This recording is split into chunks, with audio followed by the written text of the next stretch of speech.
porque somos tu voz en el Congreso.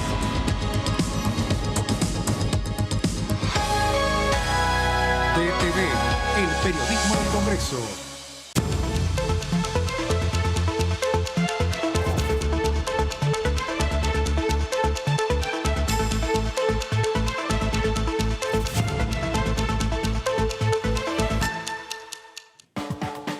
Buenas, ¿cómo les va? ¿Qué dicen? Bienvenidos, un gusto para nosotros que estén aquí, ahí, del otro lado y que puedan compartir con nosotros todo lo que tiene que ver con las noticias de la Cámara Baja, de la Cámara de Diputados. Y el Congreso de la Nación estuvo en boca de todos, de absolutamente todos en este país, porque es la post de estas PASO, de estas elecciones, de este termómetro, tremendo termómetro que ha vivido la Argentina con los resultados de estas primarias abiertas, simultáneas y obligatorias. Y la decisión final que va a estar luego en noviembre, claro está, pero por ahora el movimiento de piezas y se va viendo. Todavía no es, lógicamente, porque han quedado los candidatos que van a pasar a noviembre, no todos, claro está, y sobre todo uno piensa, bueno, ¿qué sucederán con los números finales, no? El oficialismo que está repensando debido a la cantidad de votos que ha perdido, en la oposición que ha mantenido su piso y ha ganado en distritos inimaginables en anteriores elecciones, y nuestros periodistas que nos van a ayudar a entender, porque de eso se trata, ¿no? No solamente presentar la información, sino entenderla. Además de, por supuesto, las entrevistas a nuestros legisladores, claro, diputadas y diputados de la Nación, que van a estar con nosotros también hablando de este presente y futuro de la Cámara, del país. ¿Qué dice, compañera? ¿Cómo le va? ¿Qué tal? Bien. Buen lunes para todos. Un lunes muy interesante porque está bueno para mirar un poco, para saber quiénes vienen, quiénes pueden venir, porque lo de ayer fue una primera impresión. Sí. Así que ir consolidando ese mapita que vamos a tener a partir del 10 de diciembre. Él es David. ¿Cómo va, David? ¿Qué te decís? ¿Cómo estás? Bien, Bienvenido. ¿qué tal? Bien. Han dormido poco, vamos a decir, Sí. desde hoy, lunes, todos los periodistas del país, sobre todo de política, han cubierto hasta muy tarde, lógicamente, sobre todo los que tienen que escribir para el día siguiente, que era hoy, lunes. Sí, fue una noche larga, intensa, con muchos números dando vuelta. Me parece que, como dice Daniela, es una primera impresión de lo que puede llegar a ser la Cámara, cómo puede estar la conformación, el peso de poder entre el oficialismo, la oposición, los nuevos jugadores que pueden llegar a entrar. Aparecieron con fuerza candidatos como Milei. Milei y la izquierda, las grandes sorpresas, se puede decir.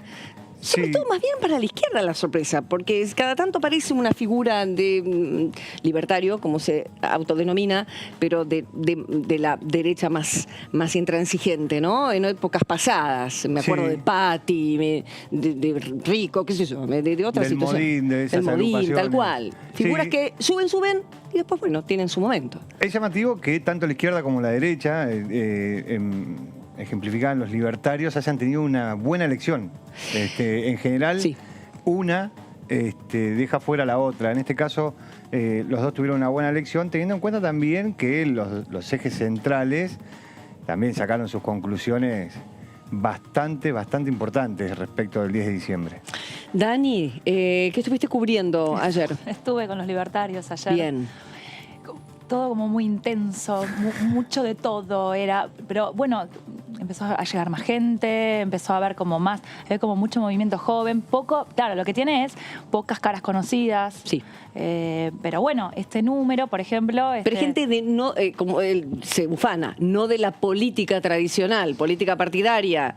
¿De dónde salen los acompañantes de Milei? Bueno, ayer viste que los búnkers generalmente se hace, por ejemplo, bueno, a las 18:30 va a hablar el candidato, el dirigente. Bueno, eso ellos no tienen como una estructura. Entonces, por ejemplo, a 18:30 habló Azabache, la artista venezolana que contó su experiencia y por qué sabía...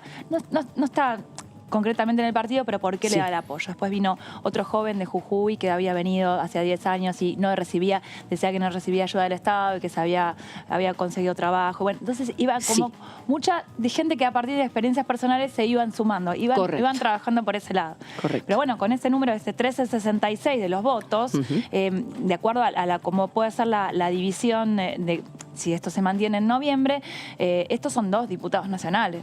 que primero Claro. Milei dijo, ustedes dijeron que no iba a llegar al piso de 1.5, ok, pero después decían, bueno, no sé si llega al piso de 7, que es para entrar, ok, y así, bueno, y ahí iba levantando la gente, bueno, había mucha euforia. Ojo con estos espacios también, porque cuando se pasa de la PASO a la general, también muchas veces, si vos ves que, no sé, quisiste dar un voto castigo al gobierno o si quisiste hacer algún gesto con Juntos por el Cambio, y a veces se termina de polarizar eso en la general y estos a veces pierden un poquito de fuerza hacia noviembre, pero parece que Milei viene fuerte, así que Veremos. con cuidado. Son primeros números, pero contundentes. Sí. Fue una elección. Esto no es una encuesta, por más que uno la trate como No. encuesta nacional. Son votos, hechos y derechos de gente que ha dicho yo quiero esto. Y si se repitiera, veremos ahora qué pasa con eso, con los votos que fueron, los que no fueron a votar, que tal vez van en noviembre, aquellos que votaron a fuerzas que no han logrado, lógicamente, o aquellos que viendo estos resultados deciden. Aún así, con todos esos, ¿al oficialismo le alcanza si los votan a ellos? No, al oficialismo no le alcanza si lo votan a ellos con todos los que no fueron a votar o los que quedaron afuera. Necesita más que, necesita convencer a gente que votó a otros sectores para por lo menos no perder lugares en la Cámara de Diputados.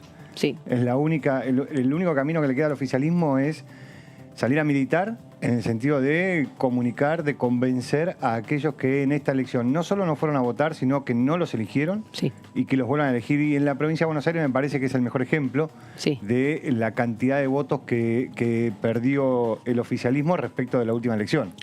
Acá en la Cámara de Diputados se necesitaba, el oficialismo necesitaba como unos 10 lugares, un poco más. Sí. Por ahora no solo no los consigue, sino que estarían como empatados con la oposición. La oposición ganó un poco más según estos números. Sí, según estos números, en realidad lo que le sucedería al oficialismo es que perdería la primera minoría. Sí. Pero perdería la primera minoría por un diputado. No es Bien. que es Por una- eso el empate que digo. Claro, no es un no es número. Ahora, lo que pasa es que me parece que más allá de quién es la primera minoría, y está claro que Sí. ninguno llegará a ser la mayoría, Sí. en la llegada de nuevos jugadores cambia mucho lo que es Claro. la relación de poder dentro de la Cámara de Diputados. Digo, me parece que cambia mucho los perfiles de los nuevos jugadores que llegan, suponiendo que entren los dos diputados de Milei, ¿no? Digo, es muy distinto el perfil de Milei y de su acompañante de fórmula que un diputado de una provincia, por ejemplo. Claro. Entre los intereses que proponen, lo que está buscando, lo que va a ir a negociar a la Cámara de Diputados. Perfecto. Tenemos una- El acordar para votar determinado proyecto. Esto es así, los votos que se necesitan para llevar adelante, que se vote en definitiva y que se haga un Ayer proyecto ley. Sí. Ayer, de los que ya están, hubo un bombazo que fue Mario Negri. Claro. Sí. Mario Negri tiene mandato por 2 años, Sí. pero se la jugó y se fue a competir con juez para ser candidato a senador y perdió, y en noviembre ya no tiene lugar. Entonces, ¿cómo viene acá a la Cámara? Ya hay diálogo. Claro, que Juntos. Negri era por supuesto, un Es- gran interlocutor por parte del oficialismo que era Además Negri. es el Exactamente, jefe para de un acordar. interbloque Claro. que, como dice David, va a tener nuevos jugadores que van a venir con el papel de yo gané, yo tengo estos números en mi provincia. Cada uno tiene que revalidar. O sea, cuando cambia esta conformación tenés que revalidar. Y en este caso, por ejemplo, Mario Negri no lo logró. Entonces, logró. ¿quién va a ser el jefe de bloque? ¿Sigue el interbloque? Hay un montón de cuestionamientos que se abren ahora. Hay que esperar 60 días para contestar muchos. Por ahora, en un acto celebrado hoy, después les vamos a contar el presidente de la Nación presentando un proyecto de ley. De alguna manera, fue distinto su mensaje al que fue ayer hablando solo en ese escenario, acompañado, por supuesto, con todas las figuras importantes, la vicepresidenta, el presidente de la Cámara Baja, Sergio Massa. Ayer fue diferente. Vamos a continuar lo que empezó en 2019, a diferencia de, escuchamos las urnas, hay que ver cómo se lee, pero vamos a hablar justamente con alguien que nos puede ayudar a pensar. Vamos a la presentación de la provincia y la bienvenida.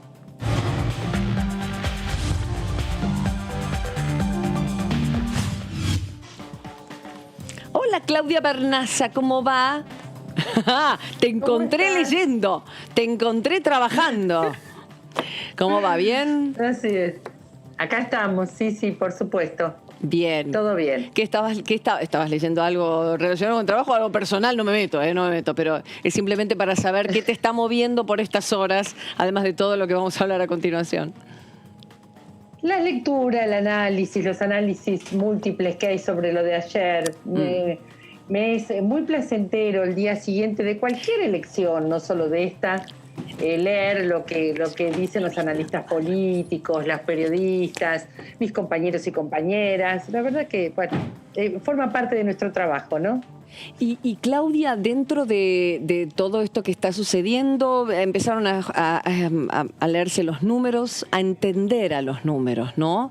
¿Y qué fue lo primero que vos pensás que sucede frente a esta elección que el oficialismo, encuentra como complicada, muy complicada frente a lo que creían que iba a ser un apoyo o que no iba a haber demasiadas sorpresas? Mira, yo agradezco mucho a quienes están pudiendo poner en palabras cosas que uno intuye, siente, percibe. Y por un lado aparece con claridad que hay una masa de votantes que no ha ido a votar y que seguramente tiene que ver con votos perdidos nuestros, ¿no? De nuestra fuerza política, que quizás, más allá de la pandemia, no ha sabido resolver el otro tema acuciante, que es el tema de que los salarios alcancen hasta fin de mes. Si los asalariados privilegiados, entre los que me considero una, ¿no? Por fuera de mi calidad de diputada en este momento, ¿no? Pero como docente universitaria, como trabajadora estatal, soy una asalariada con cierto nivel adquisitivo. Ir al supermercado me preocupa, o ir al mercado del barrio me preocupa y me trae como un asombro todos los días, me imagino al conjunto de la sociedad. Así que me parece que por ahí anduvo parte de las explicaciones. Luego me pareció muy interesante alguna explicación que hubo sobre la edad del voto, las edades de los votos. Hay una generación millennial que seguramente está esperando asentarse, estabilizarse en sus proyectos de vida, en sus proyectos de sustentabilidad económica, que quizás no esté encontrando las respuestas en nosotros. Y por otra parte me pareció muy interesante un reportaje que hoy le hicieron a Victoria Tolosa Paz, donde ella lo resumía como en una frase que dijo nuestro electorado: así no, falta todavía, faltan algunas medidas, y creo que tiene que ver con el control de precios, con que el salario le gane a la inflación. Creo que por ahí andan algunas respuestas también. Claudia, ¿qué tal? Buenas tardes. Te habla Daniela Mosetic. Recién estábamos hablando de que había habido algunas diferencias en el tono del discurso del presidente de ayer por la noche, que hablaba de cierta autocrítica o de reconocer que hubo algunas cosas que faltaron o que algo que fue en común, pero hoy luego diciendo que van a seguir con el rumbo que se decidió a partir de 2019, cuando llega a la Casa Rosada. ¿Cuál es lo que vos ves que falta? ¿Qué se tiene que mantener de ese rumbo? ¿O qué esperan los votantes que se mantenga de ese rumbo?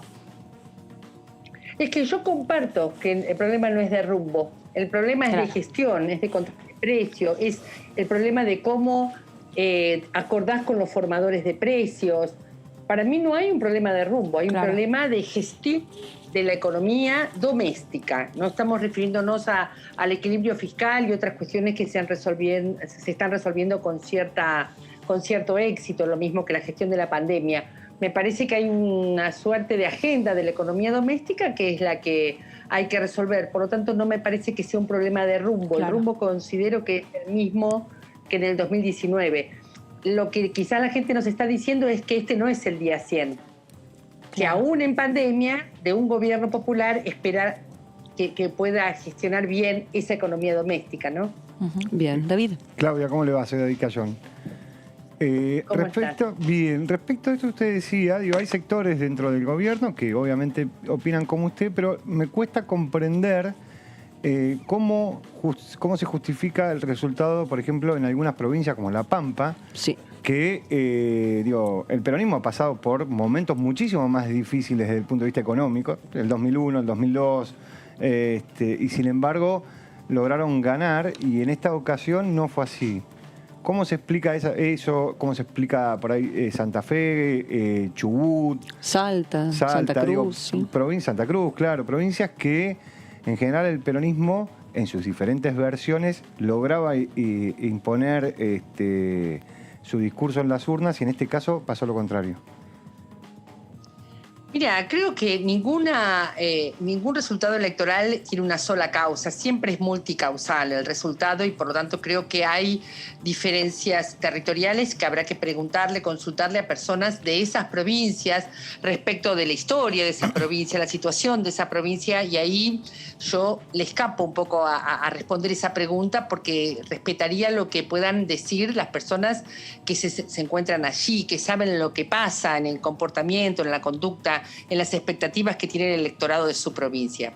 Sin embargo, no quiero dejar de decir que más allá de la agenda, las preocupaciones y la permanente focalización en el tema político que tenemos quienes nos dedicamos, quienes tenemos vocación por la política, debemos reconocer todos y todas que para el electorado medio, esto lo ha dicho Cristina hace muchos años, recuerdo en algún discurso bastante conocido, que para el electorado medio la decisión es una decisión que se toma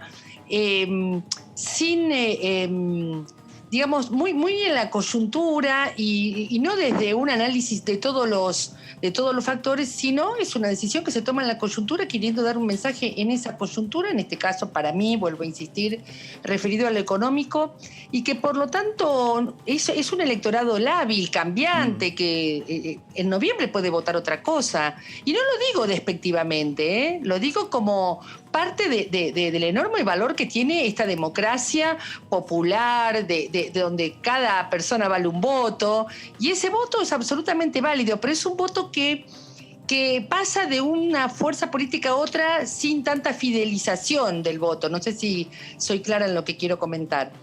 Sí, Claudia, se entiende y da esa misma sensación. De hecho, de todas las notas que aparecieron hoy en los medios, hubo algunas que hablaban de justamente el voto vergonzante, tal vez para muchos que hasta parece que al encuestador le mentían porque eran distintas las respuestas de boca de urna de lo que terminaba siendo esa escuela o esa mesa.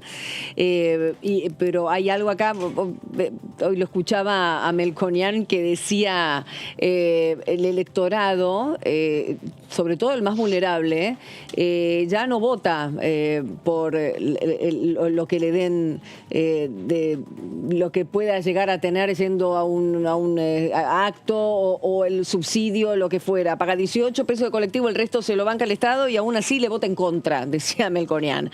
Y vos estás muy en contacto con ese electorado, el de las organizaciones sociales, o sea, vos entendés bastante de lo que pasa allí. ¿Qué pasó allí? ¿Qué crees que pasó allí? ¿O todo ese electorado votó al Frente de Todos?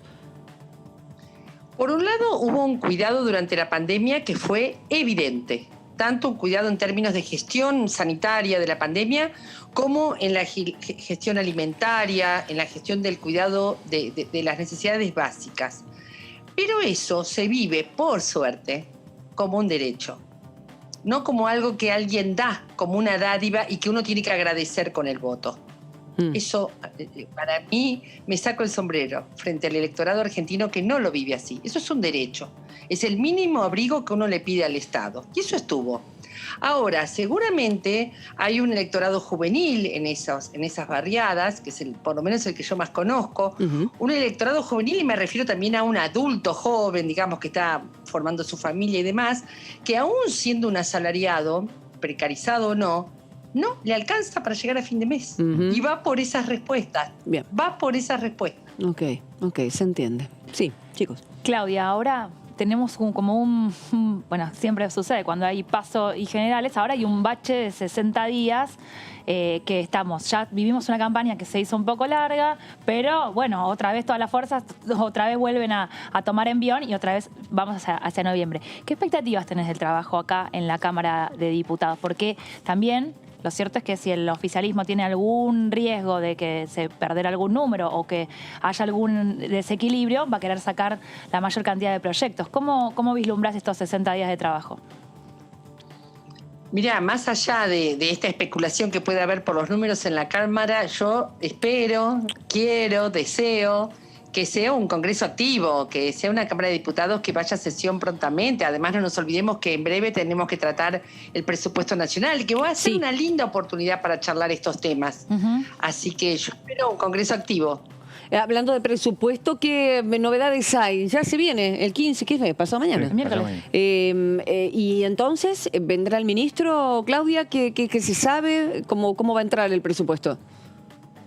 Sí, supongo que esa rutina continuará, ¿no es cierto? Que el ministro haga todas las entrevistas que tenga que hacer con la... ¿Hola? Sí, perfecto. Ah, perdón, yo creí que había perdido la señal.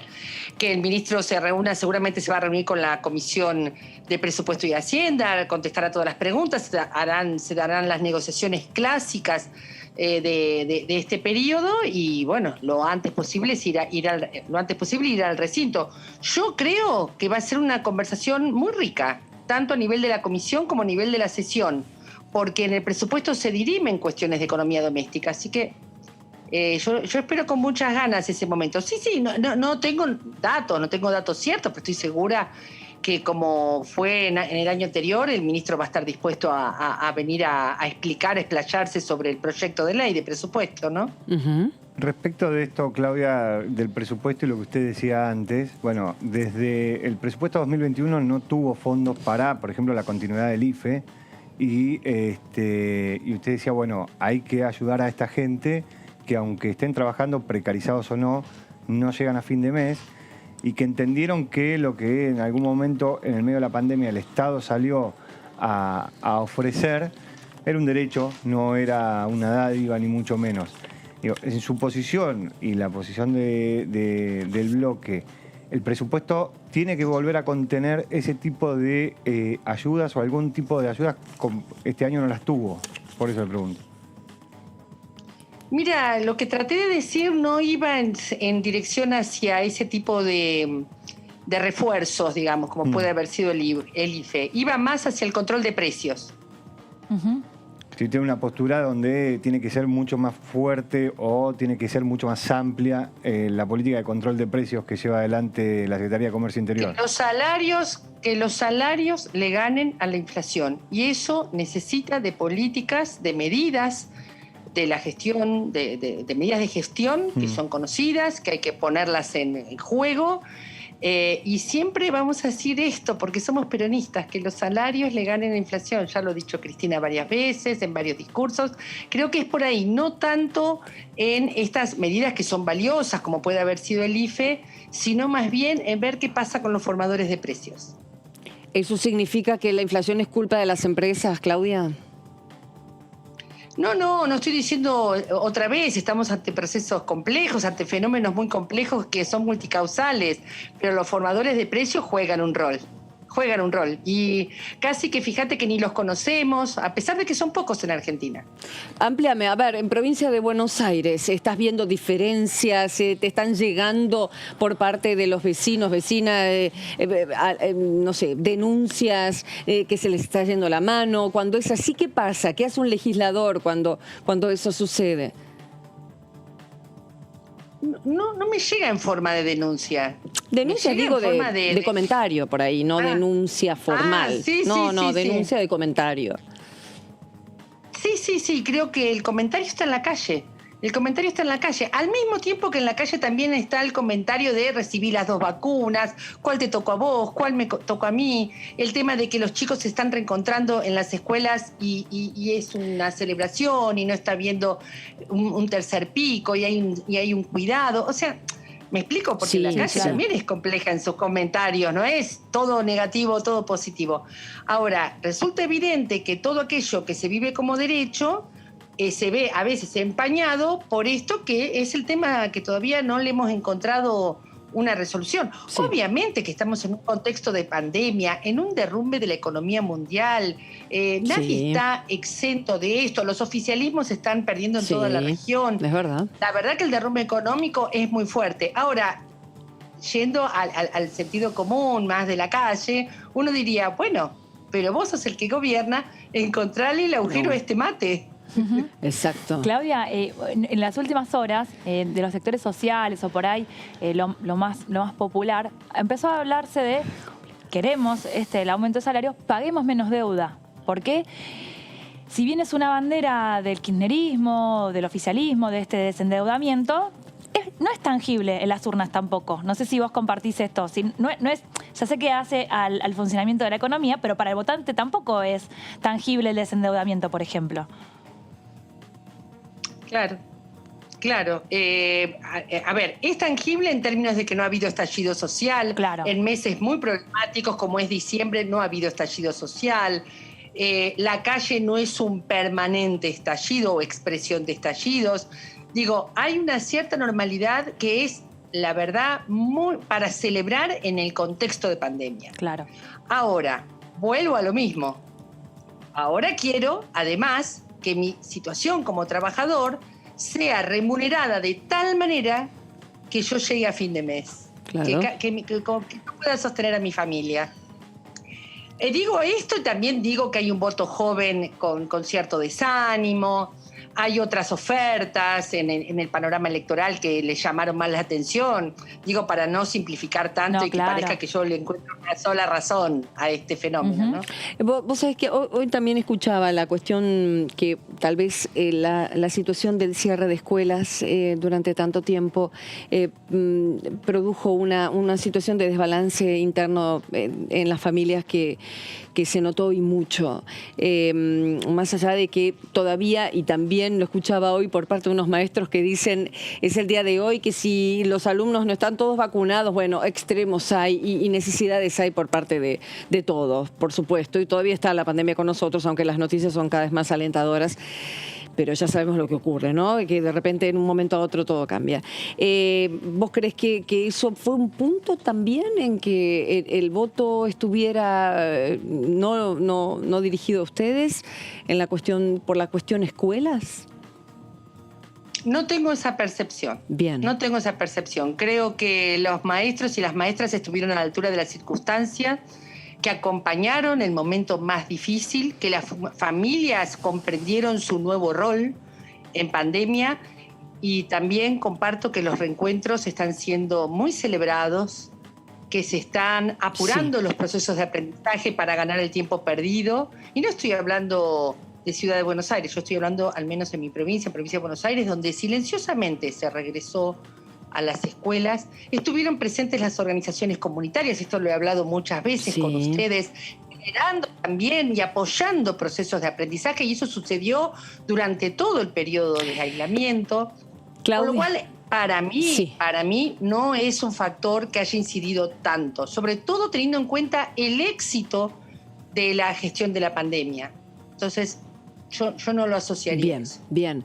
¿Qué se viene? ¿Qué se viene en educación? ¿Qué se viene para organizaciones sociales, de proyectos de ley? ¿Qué te gustaría que entraran antes de fin de año en una posible sesión? ¿Tenés esperanzas de que haya sesión antes de las elecciones generales? Además no solo de tengo esperanza, no solo tengo esperanza, espero que retomemos rápidamente el ritmo y voy a tratar de empujar para que eso suceda. Y en mi caso, yo lo he charlado muchas veces con ustedes, tengo una agenda de proyectos referido a la agilización de trámites. Crianza con ternura también, perdón, que estábamos ahí, que eso está bueno, porque nunca lo tratamos en extenso, ese proyecto concreto. Claro. Bueno, justamente el proyecto de Crianza con Ternura le da un rol preponderante a las que se llaman comunidades de aprendizaje, que son las comunidades en el barrio, ¿no? Las casas del niño, los clubes de barrio, y no solo les da un rol preponderante, sino que en mi otro proyecto de ley postulo que se les abra una ventanilla única, que no tengan que lidiar con los papeles, que puedan presentar balance social en vez de balance económico, que tengan a resguardo su bien de utilidad social, su bien inmueble, que pueda ser inejecutable e inembargable frente a juicios. También tengo un proyecto de ley de reconocimiento de sus trabajadores. Creo que tienen que jugar otro rol las organizaciones comunitarias, que son las que le dan capilaridad al Estado y necesitan leyes propias, leyes que reconozcan su naturaleza específica y ojalá se puedan tratar cuanto antes. Yo, la verdad, es admirable de la manera en que cuando vienen los chicos de Mundo Villa acá, Claudia, siempre no nos atenemos al tema que vienen a presentar, sino a la manera que tienen de trabajar, en el concepto de pilaridad social, que creo yo, y después de estas elecciones es muy difícil pensar que la sociedad pueda unirse en un trabajo así en algún momento, porque está cada vez más a la derecha, cada vez más a la izquierda, y la situación es rara y dolorosa para todos por el pasado inmediato y el presente que tenemos, pero de la manera en que se trabaja en algunos barrios es de la manera en que se sale adelante y que el día a día cuesta menos. ¿Qué debería importarse a la sociedad común, la que vive en grandes urbes, de lo que pasa en estas organizaciones comunitarias? ¿Qué valores, qué crees vos concretamente? Es tal cual lo que vos estás comentando. De hecho, yo tengo mucha afinidad con los y las colegas de Mundo Villa, he charlado muchas veces con ellos y me parece que justamente se viven en estos espacios comunitarios valores que me parece que eran valores del conjunto de la sociedad y que se fueron perdiendo por una sociedad de consumo que apostó más a los proyectos individuales, al proyecto profesional individual. Por lo tanto, me parece que el regreso a los valores comunitarios es algo que para mi gusto sería una de las claves, ¿no? del cambio, de un cambio de época prácticamente, de la sociedad de la pospandemia. El enfoque comunitario, el enfoque solidario, el que se ha vivido en los barrios durante la pandemia, porque efectivamente las cosas no fueron peores en los barrios por estas organizaciones y por su fuerte alianza con espacios estatales que dieron apoyo con recursos alimentarios, etcétera, ¿no? Así que sí, comparto que en esas organizaciones se guarda como una memoria de valores comunitarios que debieran retornar al conjunto social. Ahí está, la crianza entre varios, el atender qué le pasa al vecino, así es, el que si no vamos todos juntos no va nadie, porque si se corta solo se rompe la red y la red está muy rota. David, querías hacer una pregunta. No, respecto de eso que decía, hace unos minutos, Claudio, usted dijo, bueno, ahí aparecen, los jóvenes están desanimados, aparecen otras propuestas que les llaman la atención. Digo, en estas elecciones lo que vimos, por lo menos en la ciudad de Buenos Aires particularmente, pero bueno, es un discurso que ha trascendido a la ciudad, ha tenido su máxima expresión en la ciudad, pero estos sectores libertarios que proponen básicamente exactamente lo contrario de lo que usted acaba de decir, respecto de la solidaridad, de vamos todos juntos, de nos salvamos y lo hacemos todos juntos. Y proponen esta cosa de el mérito es individual y es una creación de uno. Respecto a eso, digo, en los barrios, ¿ese discurso llega o no llega? Digo, es mucho más fuerte la solidaridad en esos chicos que sienten que están haciendo un esfuerzo enorme y no llegan a ningún lado porque no les alcanza, porque están precarizados, porque por ahí el Estado no llega como tiene que llegar, las escuelas y ese tipo de cosas. Es un fenómeno que tiene fuertes raíces en la capital federal. Resulta evidente que es un fenómeno bastante capitalino, pero no deja de llamar la atención que quizás lo que llama la atención de esa propuesta sea más el tono de enojo que lo que efectivamente dice esa propuesta, más que el contenido de esa propuesta. Porque si yo estoy arriba de una bicicleta repartiendo pedidos, con lluvia, precarizado, en una bicicleta que anda más o menos, yo estaría tan enojada como expresa esa fuerza política. Digo, hoy leí un análisis que hablaba más de que lo que penetró mucho de esa propuesta es el tono. No lo sé, el tiempo dirá, pero me parece que además de ser un fenómeno poco focalizado, no hay que dejar de atender que a veces ese tono exaltado ha llamado la atención, ¿no? Bien, Claudita, esperemos que la próxima podamos ya estar hablando de algún proyecto de ley o vamos avanzando en lo que es la posible futura sesión en la que se traten un montón de temas que están pendientes: etiquetado, violencia institucional, personas en situación de calle, ley ovina, que ahí, bueno, la oposición no está tan en contra de tratar estos temas, así que, y se necesitan, por lo tanto esperemos que puedan ser tratados y hablamos. Y tu tema, por supuesto, el de las organizaciones sociales, que se incluya, Claudia. Por supuesto, va a ser un placer, pero no dejemos de celebrar estos análisis y esta fiesta de la democracia que vivimos ayer. Digo, seguro. La verdad que siempre es maravilloso ver a un pueblo argentino que va, hace su fila ciudadana, seguro, va hacia su mesa de votación. Digo, no lo dejo de celebrar. Digo que quizás yo hubiera esperado otros resultados, no me quita la alegría que me da una fiesta democrática. Eso realmente ha sido una gran jornada, la jornada de ayer. Ya lo creo, muy buena reflexión. Gracias, diputada. Un placer, Claudia, como siempre. Gracias. Hasta luego. Hasta luego. Yo voté en la escuela 21 de Tigre, divina, escuela nueva. Entrabas por un lugar, me encanta, porque los chicos hicieron todas las flechitas de los lugares por donde había que entrar, salir. Bien, la verdad, al menos sí gente conocida que votó. Yo voté en Montecastro y ¿qué tal? Había leído que estaba la versión de que había colegios que había fila única. Ajá. Entonces llegué y dije... Este fue mi momento, hay fila única. No, resulta que era solamente la mía, que tenía 15 personas y la dona. ¿Viste? A mí me tocó lo mismo. Mi fila tenía varios. La sensación, en otros momentos hubiera tardado más. Me parece que la gente tenía bastante o pensado o como que estaba dispuesta a ponerle garra porque... Rápido, que se llevaban el alcohol, que tenía la lapicera. De hecho, la presidenta de mi mesa dijo, bien, todos los votantes hoy están todos... Muy afilados. Sí, como diciendo, todos buenos alumnos. ¿A dónde votaste, David? Yo voté en Chacarita. Me cambiaron de escuela. Antes votaba en una escuela pública, me tocó una escuela privada para ir a votar. Había 5 filas para entrar a la escuela y yo llegué 10:30 de la mañana a votar y la fila al lado estaban todos muy enojados porque todavía no habían abierto la mesa. ¿10:30? 10:30 de la mañana. Lo que le pasó al runner ese que estaba dando vueltas por los WhatsApp, que estaba de runner vestido como presidente de mesa porque no había ninguna autoridad. Claro, y se quedó el runner. En Mar del Plata hubo otro runner que llegó y le dijeron, no llegó la autoridad de mesa, te toca a vos, y se fue corriendo. Uy, no, claro. No, señor, no está bien eso. No, hay que ir a buscarlo. Aparte es un delito. Sí, ¿no? Delito. Sí. Bueno, hay que saber quién era. Igual, está por ahí. bien. Toca, es una vez. Pasa. ¿Qué cosa, Gustavo? Está bien, me apunta algo que de hecho iba a preguntar, porque yo les iba a preguntar qué provincias los sorprendió. Porque el mapa se ha corrido y mucho, porque de provincias que no se esperaban estos resultados han aparecido y la oposición ha avanzado con números mayores a los de 2019. En algunos lugares sí, en otros no. A mí me sorprendió mucho la elección de La Pampa y la de Santa Fe. La Pampa y Santa Fe. Sí.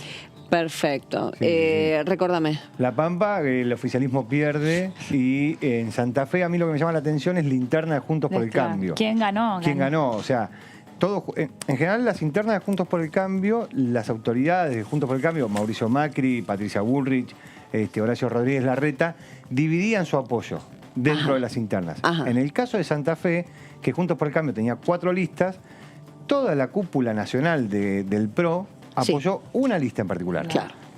Hizo campaña, los spots de campaña los tenían a ellos como actores principales. Y sin embargo, ganó otra lista de Juntos por el Cambio que no estaba muy... Apoyada por... ¿Qué cosa? Pero eso es absolutamente idiosincrasia regional. Es lo que hablábamos antes de que Santa Fe, bueno, primero que tenía mucho interés por la primaria del oficialismo. Ahí, que bueno, ahí sí salió más o menos como se esperaba, que es Marcelo Lewandowski, un periodista, y Carolina Lozada, también periodista. O sea, Santa Fe tiene, como cada tanto salen figuras que no son outsiders, ¿viste? Que no están tan en el rumbo político o que la gente lo identifica como algo nuevo, ¿viste? Por ejemplo, Carolina Lozada dejó el programa... El noticiero hace 2 meses. Claro, dejó el noticiero y ganó una interna que la puede llevar a ser senadora incluso, porque bueno, a veces la carrera política va de menor a mayor. Ser senador de una... Es algo es fuerte. Y bueno, también, como dice David,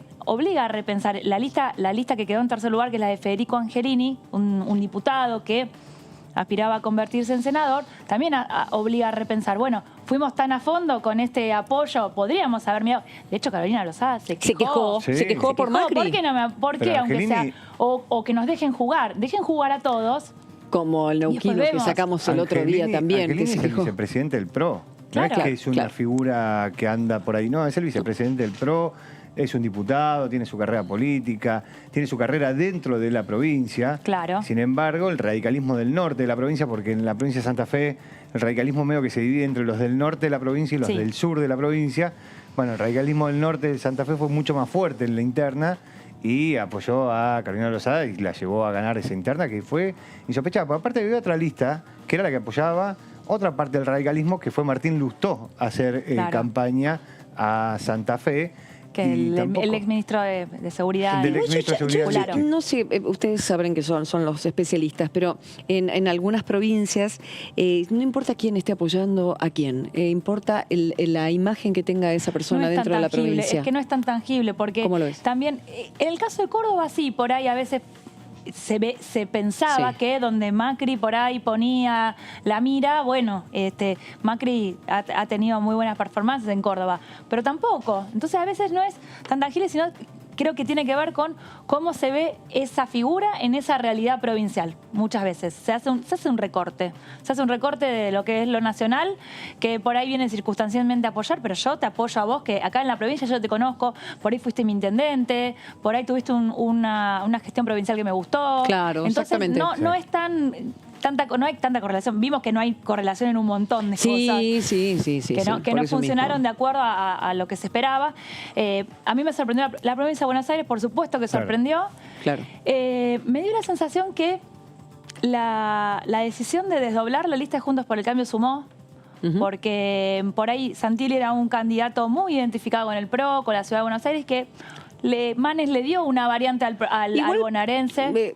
Yo pensé que iba a estar más peleada la cosa ahí, entre ellos dos. Santilli y Manes. Sí, estuvo bastante más abajo Manes. Cuando uno hace el desagregado del voto en la provincia de Buenos Aires, ve eso, que decía Dani, ¿por qué? Porque lo que se ve es a un Santilli ganándole, obviamente, a Manes en todos los distritos del conurbano bonaerense y en las ciudades cabeceras de cada una de las secciones. O sea, ganando en Mar del Plata, ganando en Junín, ganando en Olavarría. Ahora, cuando uno baja un poquito más en la provincia de Buenos Aires y va al sector agropecuario, a la zona núcleo productiva, radical. Ahí es todo radical. Entonces, cuando uno ve el mapa de la provincia de Buenos Aires por distrito, lo que ve es que Santilli tiene más votos en total, pero en realidad, si uno lo pinta en dos colores, es todo rojo el mapa de la provincia de Buenos Aires. Ahora, si no iba Manes, el voto ese radical, ¿iba a Santilli o no? Por ahí le diste esa opción al radical, que ahora sí lo trasladaría si tiene ganas. Le cuesta menos votar al Colorado si lo votó a Manes, le cuesta decís. menos. No, incluso va a estar en la boleta también. Es que bueno, es el mismo color político, se entiende, que ahí era una cuestión puramente de personalidad, ahora porque los dos van por la vez, fueron al búnker ahí esperando. Ahora con el escrutinio definitivo, bueno, ya se están conformando cuáles van a ser las boletas. Ahí recién que estábamos hablando de Santa Fe, por ejemplo, ¿en qué lugar va a quedar Luciano Laspina? Claro. Que fue una de las listas que no anduvo tan bien, pero le correspondería entrar en la lista. Creo que entraría, me parece. Parece que sí. Lo que pasa es que hay que mirar el número final, cuando llegue el número final, y ahí van a hacer la cuenta para ver cómo se intercalan, porque aparte, más allá de los votos, también está el tema de la paridad. Entonces, lo que sucede, que fue lo que le sucedió a Juntos por el Cambio en la ciudad, el acuerdo del piso del porcentaje para poder entrar en la discusión de la lista, también te modifica la paridad. En la ciudad de Buenos Aires lo que hicieron fue modificar ese acuerdo. ¿Para qué? Para que el Ricardo López Murphy quedara más adelante en la lista. Claro. Entonces lo que terminaron haciendo es modificaron el piso de cantidad, de porcentaje de votos para que López Murphy quedara más adelante, y López Murphy hoy está... Y pudiera entrar. Cuarto.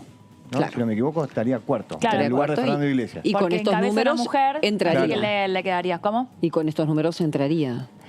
Sí, claro. Perfectamente. Sí, más o menos para sacar un diputado en la Ciudad de Buenos Aires sería un 7%. Claro. Así que si están cerca de... Cerca del 50. No menos que 6, casi 7. En la totalidad, claro. La totalidad tendrían que sacar 7 diputados. O sea, que si vos estás hasta el puesto 7, tendrías garantizado. Eso haría también solo 3 diputados en el caso de el Frente de Todos. Entraría Heller, quedaría Heller en el tercer, que está en el tercer lugar. Claro. O sea, yo miro a los diputados. Heller no puede no estar. No puede no estar porque de ninguna manera. Los técnicos, los que dan, los que realmente... El trabajo del diputado claro. de hace años. Hay diputados que se es valoran inmenso, es inmenso. pero por el y trabajo valorado por la del oposición cotidiano. también. Por eso dije también lo de la espina, porque son diputados que pienso en el miércoles, pienso en el presupuesto. Bueno, ¿quién? Pastori no va a estar más, por ejemplo. Claro. Pastori ya no es candidato, pero esos diputados que...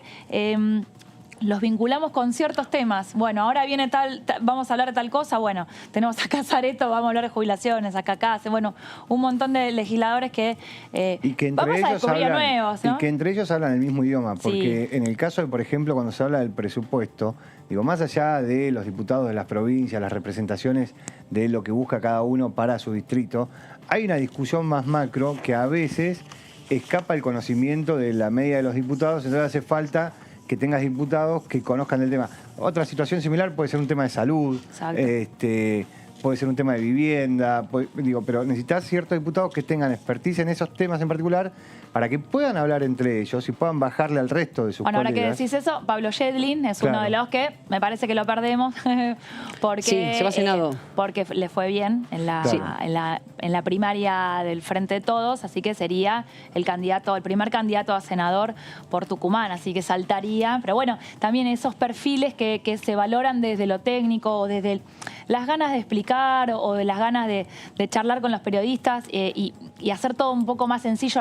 Porque hay algunos proyectos que estamos acá que son muy arduos. Sí. Entonces por ahí hay diputados. Pero bueno, también hay el recambio acá, digamos, de los que tenían posibilidad de renovar sus bancas, más de la mitad decidió irse.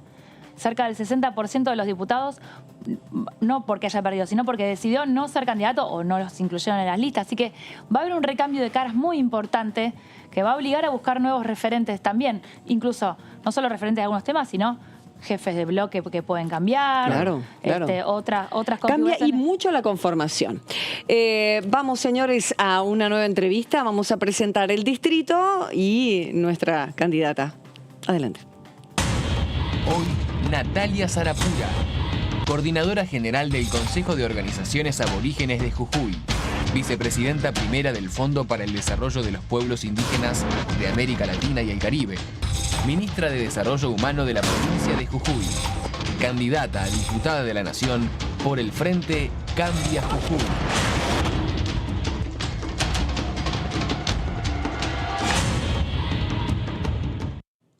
Natalia, ¿cómo va? Felicitaciones. ¿Cómo estás? Muchas gracias, muy bien, muy contenta. Tenemos, para nosotros, para el Frente Cambia Jujuy, siempre es una enorme satisfacción que elección tras elección el pueblo ratifique esta decisión de seguir este proceso, de fortalecer este camino que hemos tomado en el 2015 y la verdad es que estamos muy contentos, ya motivados para empezar de nuevo el proceso de profundizar fundamentalmente con aquellos que no fueron a votar, que como en todo el país tenemos un porcentaje importante de jujeños que no fue a votar. Así que trabajando y viendo muy estimuladas con los resultados en todo el país. Claramente que creo que la riqueza de la democracia tiene que ver con esto, ¿no? Con que el pueblo haga expresión de su opinión, de sus preocupaciones, de lo que les interesa y que lo haga a través del voto. Así que nosotros hemos tenido una jornada muy tranquila, con un porcentaje de participación más o menos en la nacional, en algunos casos el 60, el 65, tranquilos, con un cumplimiento del protocolo bien estricto, con medidas, digamos, que se han tomado. Nosotros ya veníamos de la experiencia de junio, pero muy contentos porque de nuevo hemos ganado con casi 20 puntos, ¿no? Sí, te iba a decir como para recordar un poco, Cambia Jujuy 46.4, estoy leyendo bien, Frente de Todos 28.3, mira cómo queda el oficialismo acá, obviamente es oposición para la provincia, y Frente de Izquierda, que subió muchísimo, 18.5, una levantada tremenda de... 23. O estoy leyendo mal. 23. Porque por ahí estoy leyendo algo más viejo. 23.3, sí, es una de las sorpresas de la izquierda, cuando hablábamos de la sorpresa de las elecciones. Sí, por eso. La izquierda en Jujuy. Sí. Adelante, David, ya que estás mencionándolo. No, le quería preguntar sobre eso. ¿Cómo le hicieron en la provincia? Teniendo en cuenta que es oficialismo, el crecimiento que ha tenido la izquierda, más allá del Frente de Todos, que ha tenido la izquierda dentro de la provincia. ¿A qué se debe? Bueno, nosotros el análisis que hacemos en la provincia tiene que ver con que claramente hay un voto de la insatisfacción en la población, que la izquierda lo capitaliza en algunos departamentos, no en todo el territorio de la provincia de Jujuy, y creemos que tiene que ver con eso. Igual eso a nosotros nos motiva para profundizar el vínculo con el pueblo, ¿no? Me parece que la izquierda ha crecido en todos lados. Por lo que he visto de los resultados de otras provincias, la izquierda en algunos lugares ya es tercer fuerza, inclusive acá en Jujuy, en San Salvador, y en San Salvador la izquierda es segunda fuerza, dejando al peronismo fuera. Es más, en las últimas elecciones le quitó el concejal al peronismo. Nosotros metimos 5 concejales, logramos incorporar 5 concejales y después la izquierda y dejó fuera. Entonces ya viene con un proceso, digamos, que está capitalizando ese malestar que hay en la población respecto, digamos, y nuestro análisis es que toma el voto, le quita el voto al peronismo, ¿no? Sí, Natalia, ¿qué tal? Daniela Mosetic te saluda. ¿No? Viendo un poco, bueno, este lunes estamos todos mirando un poco las provincias. Veo, solamente hubo 3 opciones, digamos, 3 partidos en Jujuy. Está muy, no polarizado. Digo, ahí la izquierda logró ingresar, pero solo 3 opciones. Con respecto a lo que vos decías de la participación, los que perdieron siempre dicen que se lo atribuyen a las cuestiones sanitarias, o que era más complicado ir a votar, o que había más miedo. ¿Pero vos ves un mensaje político en eso también? No, yo creo que nosotros hemos tenido en la elección del 27 de junio una mayor participación. Hemos tocado hemos superado el 70%. Y sin duda la baja participación tiene que ver con que, bueno, veníamos de un debate de la utilidad o no de las PASO, ¿no? Claro. En este caso, en la provincia de Jujuy, el único frente que iba a determinar sus candidatos era la izquierda. Tanto el Frente Con Todos como el Frente Cambiemos íbamos con una sola lista. Nosotros creemos que tiene que ver con eso, ¿no? Con que no se definían. He visto que en el resto del país, en muchos de los casos, se definían candidatos tanto del Frente Cambiemos o del Frente Con Todos, se definían candidatos en las PASO. No ha sido nuestra situación. Nuestra situación ha sido que el Frente Con Todo y el Frente Cambia Jujuy ha ido con una sola lista, claro, y solos han ido con lista, digamos, a definir candidatos el Frente de Izquierda, que también tiene que ver con eso, que el crecimiento de la participación o del voto hacia la izquierda, ¿no? Que han ido a definir candidatos. Bien. Para nosotros tiene que ver con eso. Está. Natalia, ¿dónde ahora hay que apuntar? ¿Qué crees que pueden llevar ustedes como renovación al Congreso Nacional? Por supuesto tienen que pasar las generales, pero con estos números es muy posible que ahí te estemos hablando ya directamente de tenerte aquí. ¿Qué es lo que se necesita en este Congreso que se sepa de las comunidades, de la provincia, para todos nosotros ahora? Bueno, nosotros en Jujuy tenemos un proceso de crecimiento y desarrollo. Hemos dejado de ser la provincia inviable. Jujuy es de las provincias del norte que se la consideraba una provincia inviable, una provincia además que venía de una situación del piquete siempre y del conflicto permanente, y no lograba superar ese proceso.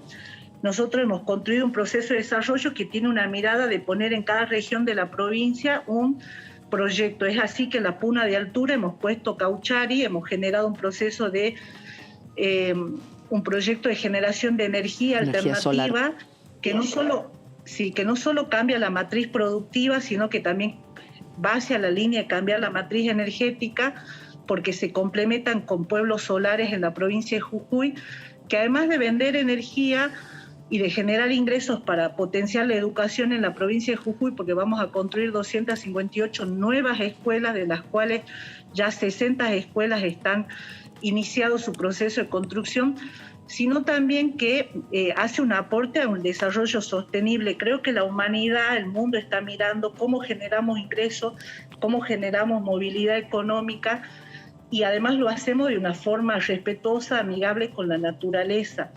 Nuestro segundo proyecto más importante tiene que ver con cannabis medicinal, que no solo es un proyecto de desarrollo productivo, sino científico y medicinal, que además de trabajar la tierra, además de hacer un aporte al fortalecimiento de la salud pública, en abordar, digamos, con la creación del aceite de cannabis, nosotros acá ya hemos hecho una guía de aplicación médica y estamos por hacer prontamente la primera entrega de aceite a un hospital público.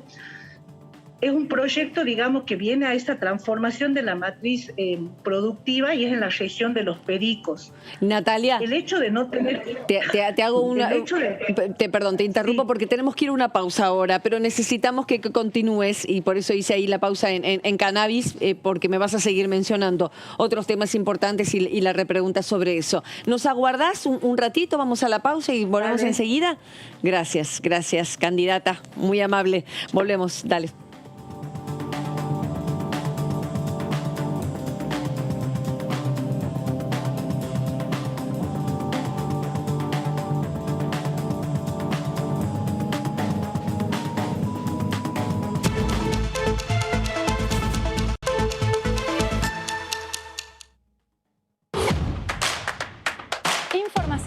Análisis.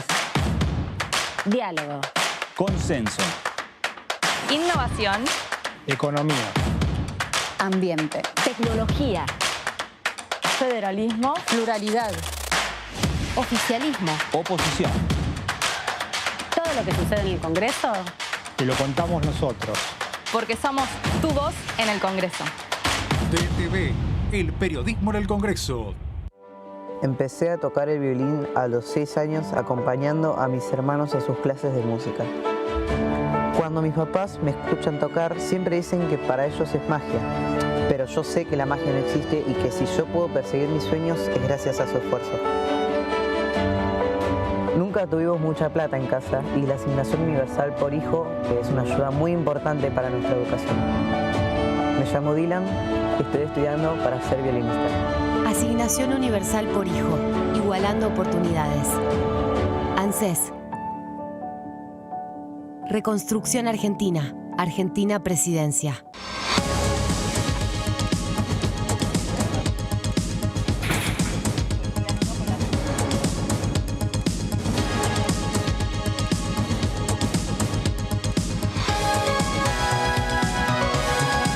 Todo lo que sucede en el Congreso te lo contamos nosotros, porque somos tu voz en el Congreso.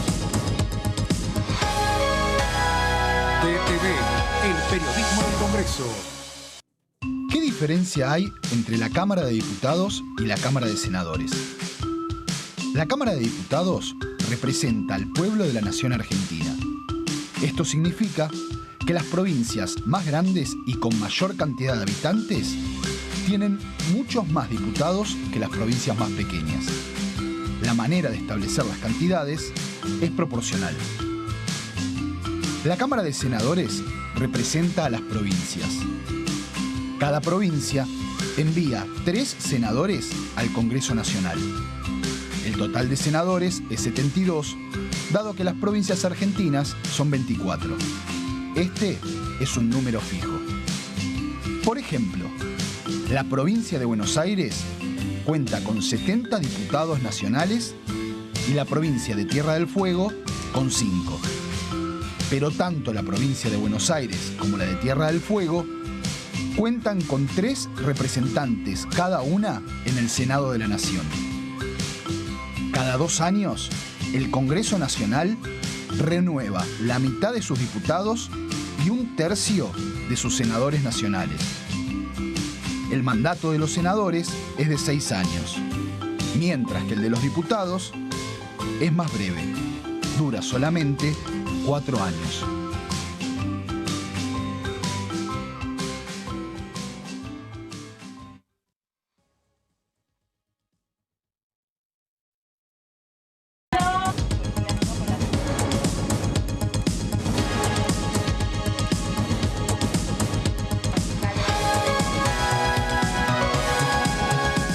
Sucede acá, te lo contamos nosotros, porque somos tu voz en el Congreso.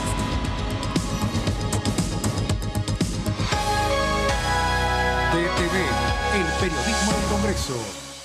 ¿Qué es tener tu casa propia? ¿Es tener un título que diga que es tuya? Sí, pero es más que eso. Es saber que vos y tu familia van a tener un lugar al que puedan llamar casa. Y a partir de ese momento, todo cambia. Los mates van a tener un sabor único. Las pastas van a ser más ricas que nunca.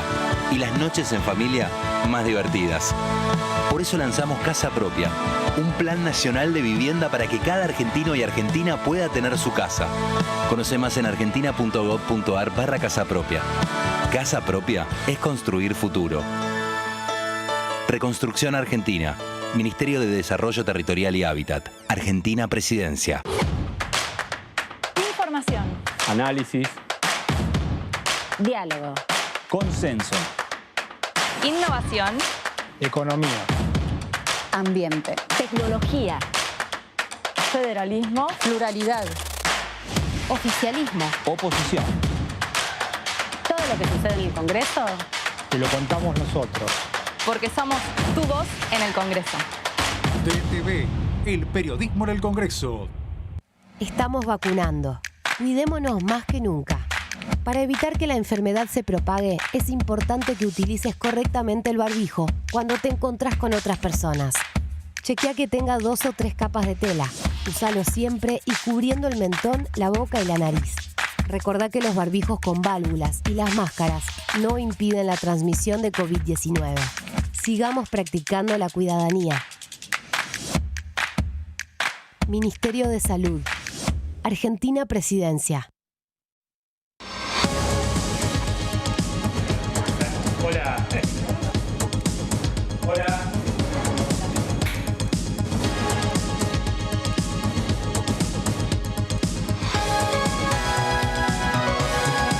Todo lo que sucede en el Congreso te lo contamos nosotros, porque somos tu voz en el Congreso. DTV, el periodismo del Congreso. Con Ahora 12 podés seguir comprando en 3, 6, 12 y hasta 18 cuotas fijas en todo el país. Ahora 12.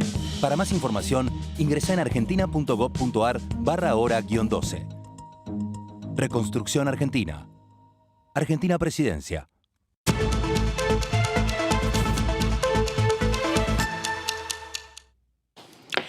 Esto es el análisis en DTV, el periodismo en el Congreso, entendiendo los números y conociendo también a aquellos que han pasado esta gran elección primaria, primarias abiertas, simultáneas y obligatorias en todo el país ayer. Por lo tanto, estamos hablando con estos candidatos, caras que posiblemente, por los números que sacaron, también entren al Congreso de la Nación. Es el caso de la provincia de Jujuy. La tenemos a Natalia Sarapura, ministra de Desarrollo de la provincia. En su presentación así lo decía.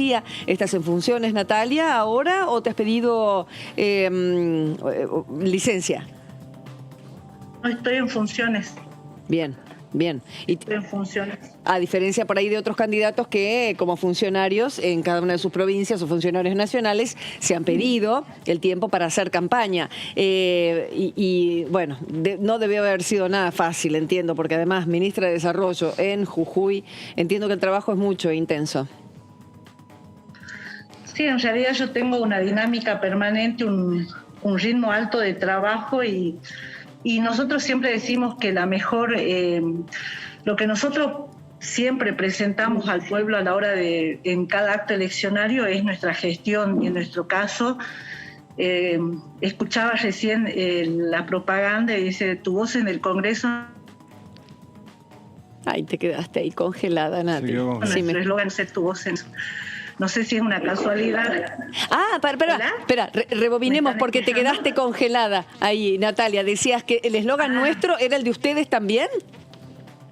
Claro, creo que nosotros se lo copiamos a ustedes sin darnos cuenta, me parece. Porque Qué linda. Vamos a tener que charlar entonces, me parece.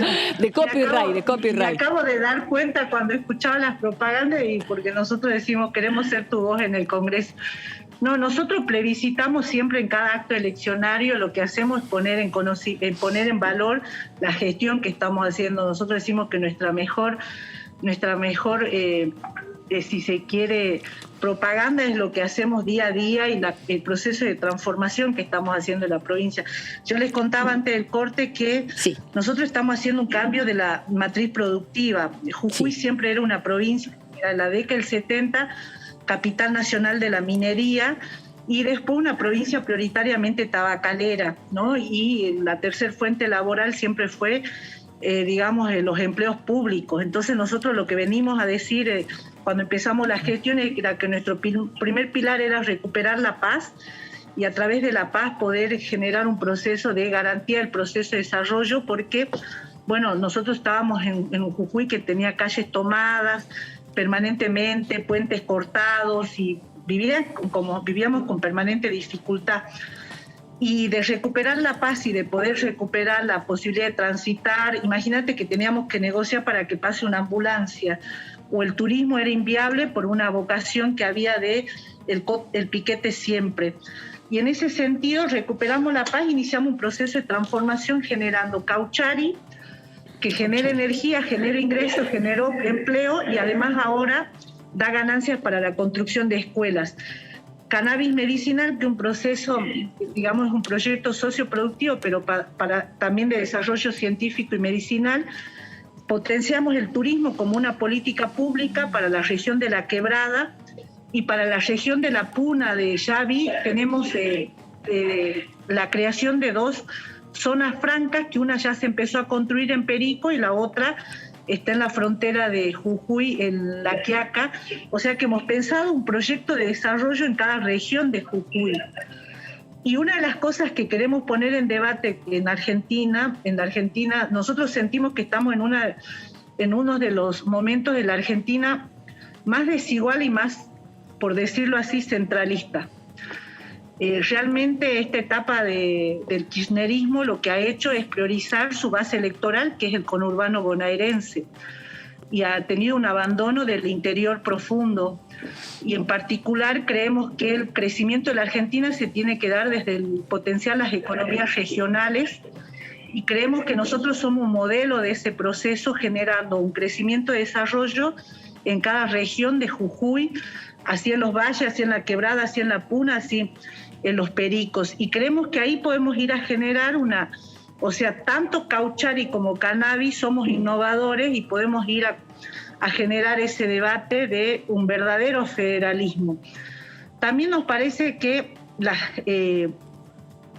necesitamos superar la grieta. Nosotros necesitamos generar una Argentina que convoque, que pueda mirarse reconociendo la diversidad, pero poniendo como marco el momento. Venimos de vivir una pandemia, somos la generación de la pandemia. Si no cambiamos a partir de eso la política, la gestión, inclusive los valores de la humanidad, estamos con un problema como generación. Entonces, en ese sentido, nosotros queremos ser de ese sector del Congreso que tenga la capacidad de dialogar, que venga de una mirada no de la polarización o de los polos opuestos, sino de una mirada de poder encontrar los puntos que nos unan, y vamos con esa vocación. Nosotros no queremos ser la oposición destructora o destructiva, somos la oposición que acompaña los temas que benefician al pueblo, y así lo han hecho nuestros diputados nacionales ya con el impuesto a la riqueza, por ejemplo, o con el presupuesto, pero queremos sentar la base de un proceso. Y como vos decías, mi expertise en el derecho de las comunidades y de los pueblos indígenas, claramente cuando hablamos de la situación de la vulnerabilidad, sin duda las comunidades, los pueblos al cual pertenezco son de los sectores con mayor vulnerabilidad y con la necesidad de potenciar. Así que esa experiencia de haber estado en procesos internacionales de construcción de instrumentos de derecho internacional para los derechos de los pueblos indígenas también, pero fundamentalmente soy una persona que tiene una vocación de diálogo. Soy una persona que cree que todo el hacer se hace desde una mirada, digamos, de complementar, no sé si tiene que ver con los aspectos filosóficos. Nosotros en la filosofía indígena decimos que todo es de a dos: la noche, el día, la vida, la muerte, la energía femenina, la energía masculina, pero no de dos opuestos, sino de dos que se encuentran. Claro. por eso nosotros decimos que la muerte complementa la vida y la vida es parte de la muerte y que la energía, es más, que nosotros tenemos energía femenina. Entonces, tengo una mirada del hacer y del ser también en la política que es una invitación al diálogo. Y nosotros sentimos que desde Jujuy nuestra participación va a ir a profundizar el debate de la Argentina más federal, a profundizar el debate de lo necesario de profundizar en las economías regionales, a profundizar los canales y puentes de diálogo en una Argentina que necesita, o sea, la clase política debemos honrar los momentos que estamos viviendo y honrar que los mayores esfuerzos lo hacen nuestros conciudadanos, nuestros vecinos, nuestros hermanos, que son los que la están pasando mal. Natalia. Y la forma de honrar eso es encontrar puntos de encuentro. Correcto. No quiero dejar que pase el tiempo y que mis compañeros no te pregunten. No, te quería hacer una consulta porque la lectura, por ejemplo, del resultado del Frente de Todos a nivel nacional fue, bueno, cierto castigo hacia el oficialismo, pero en el caso de Jujuy hubo un reconocimiento a la gestión provincial. ¿Cómo lo encuadrás vos, el reconocimiento? Digamos, como que la pandemia fue culpa o el manejo de la pandemia fue culpa del gobierno nacional o que hubo un reconocimiento en positivo a la gestión de Morales, o combinado. Yo creo que hay un reconocimiento al proceso que Jujuy, por ahí mucho se ha hablado de Jujuy desde afuera, solo los jujeños sabemos lo que era el Jujuy antes del 2015, ¿no? De un estado débil y de un estado paralelo en las calles con presión, coerción. La gente, los jujeños lo saben y en el voto lo ratifican ese proceso. Pero además, nuestro gobernador no solo tiene la capacidad de conducir en la adversidad, que toma las decisiones siempre pensando en el bien común. El año pasado nosotros hemos sido de los que primero hemos tomado decisiones como el uso obligatorio del barbijo. Inclusive... y además hemos tenido el año pasado la mayor cantidad de días de la economía abierta.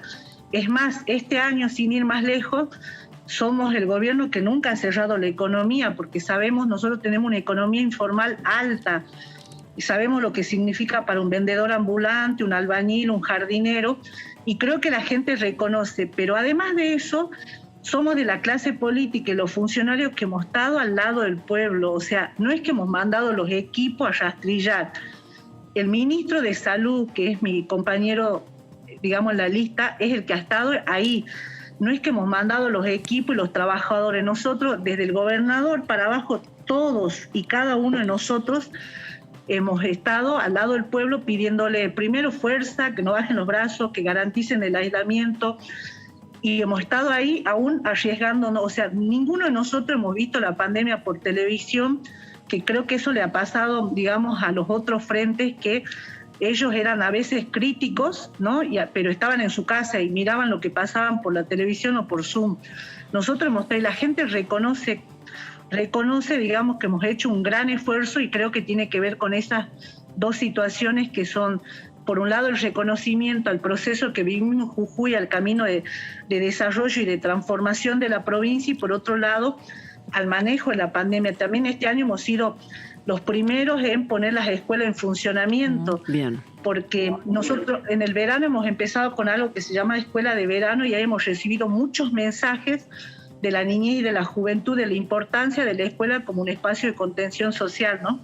Natalia, por último, antes de pedirte, la otra vez me había quedado ganas de preguntarte acerca de ¿cuál es tu pensamiento, tu reflexión sobre la situación de Milagro Sala? Sí, en realidad acá en Jujuy nosotros tenemos una mirada, más que una mirada, hemos sido parte de ese proceso y lo hemos vivido.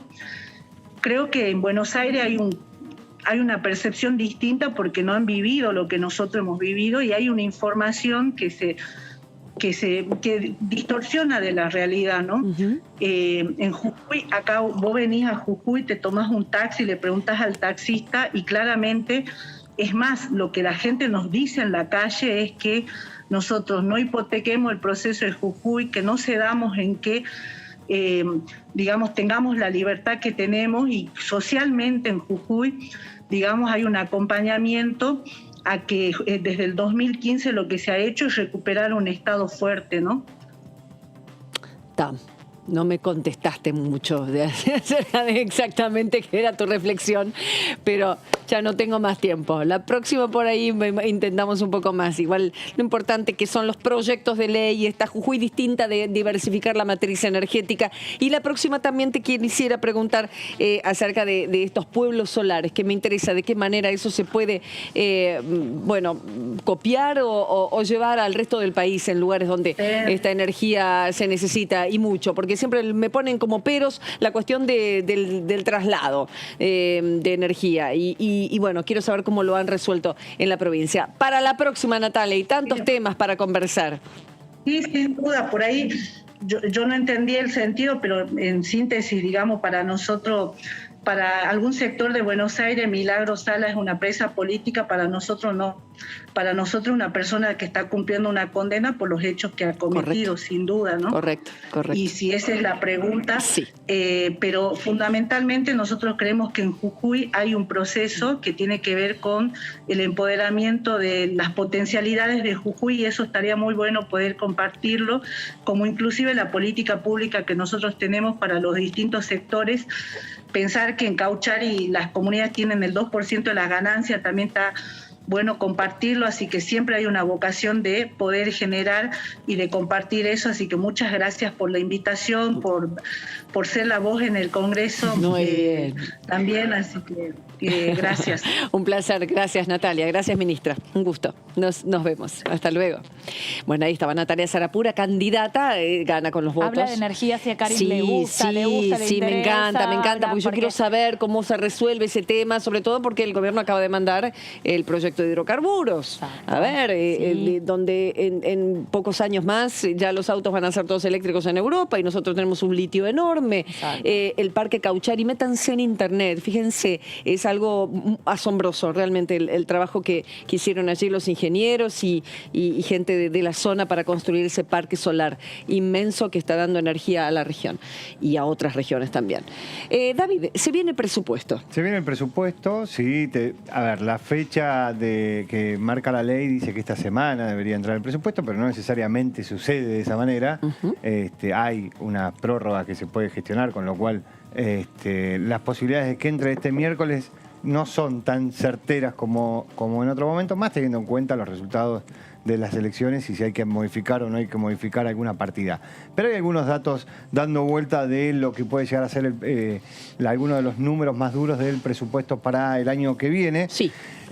Bueno, decíamos que por ley tiene que entrar el 15 de septiembre, pero bueno, se puede gestionar una prórroga para eso, más teniendo en cuenta también que muchos de los legisladores todavía están en sus provincias y tienen que empezar a regresar a retomar sus actividades en el Congreso. Claro. ¿Qué es lo que dice el Producto Bruto Interno? Lo que plantea es un crecimiento de entre el 3 y el 4%. Es una caída respecto del crecimiento que se estipula que va a tener este año la Argentina. Espérate, ¿de qué mes a qué mes? Porque me mareo un poco. Esto es de... 12 meses. 12 meses. Sí. Todo de el enero año. a diciembre. Claro, de enero a diciembre. Sí. Se cree que va a haber un crecimiento del 3 al 4. Todos los datos del presupuesto toman el calendario anual de enero a diciembre. Perfecto. Entonces lo que establece es un crecimiento del Producto Bruto Interno de entre 3 y 4%, lo que marca una caída respecto del Producto Bruto Interno estimado para este año que rondaría el 8%.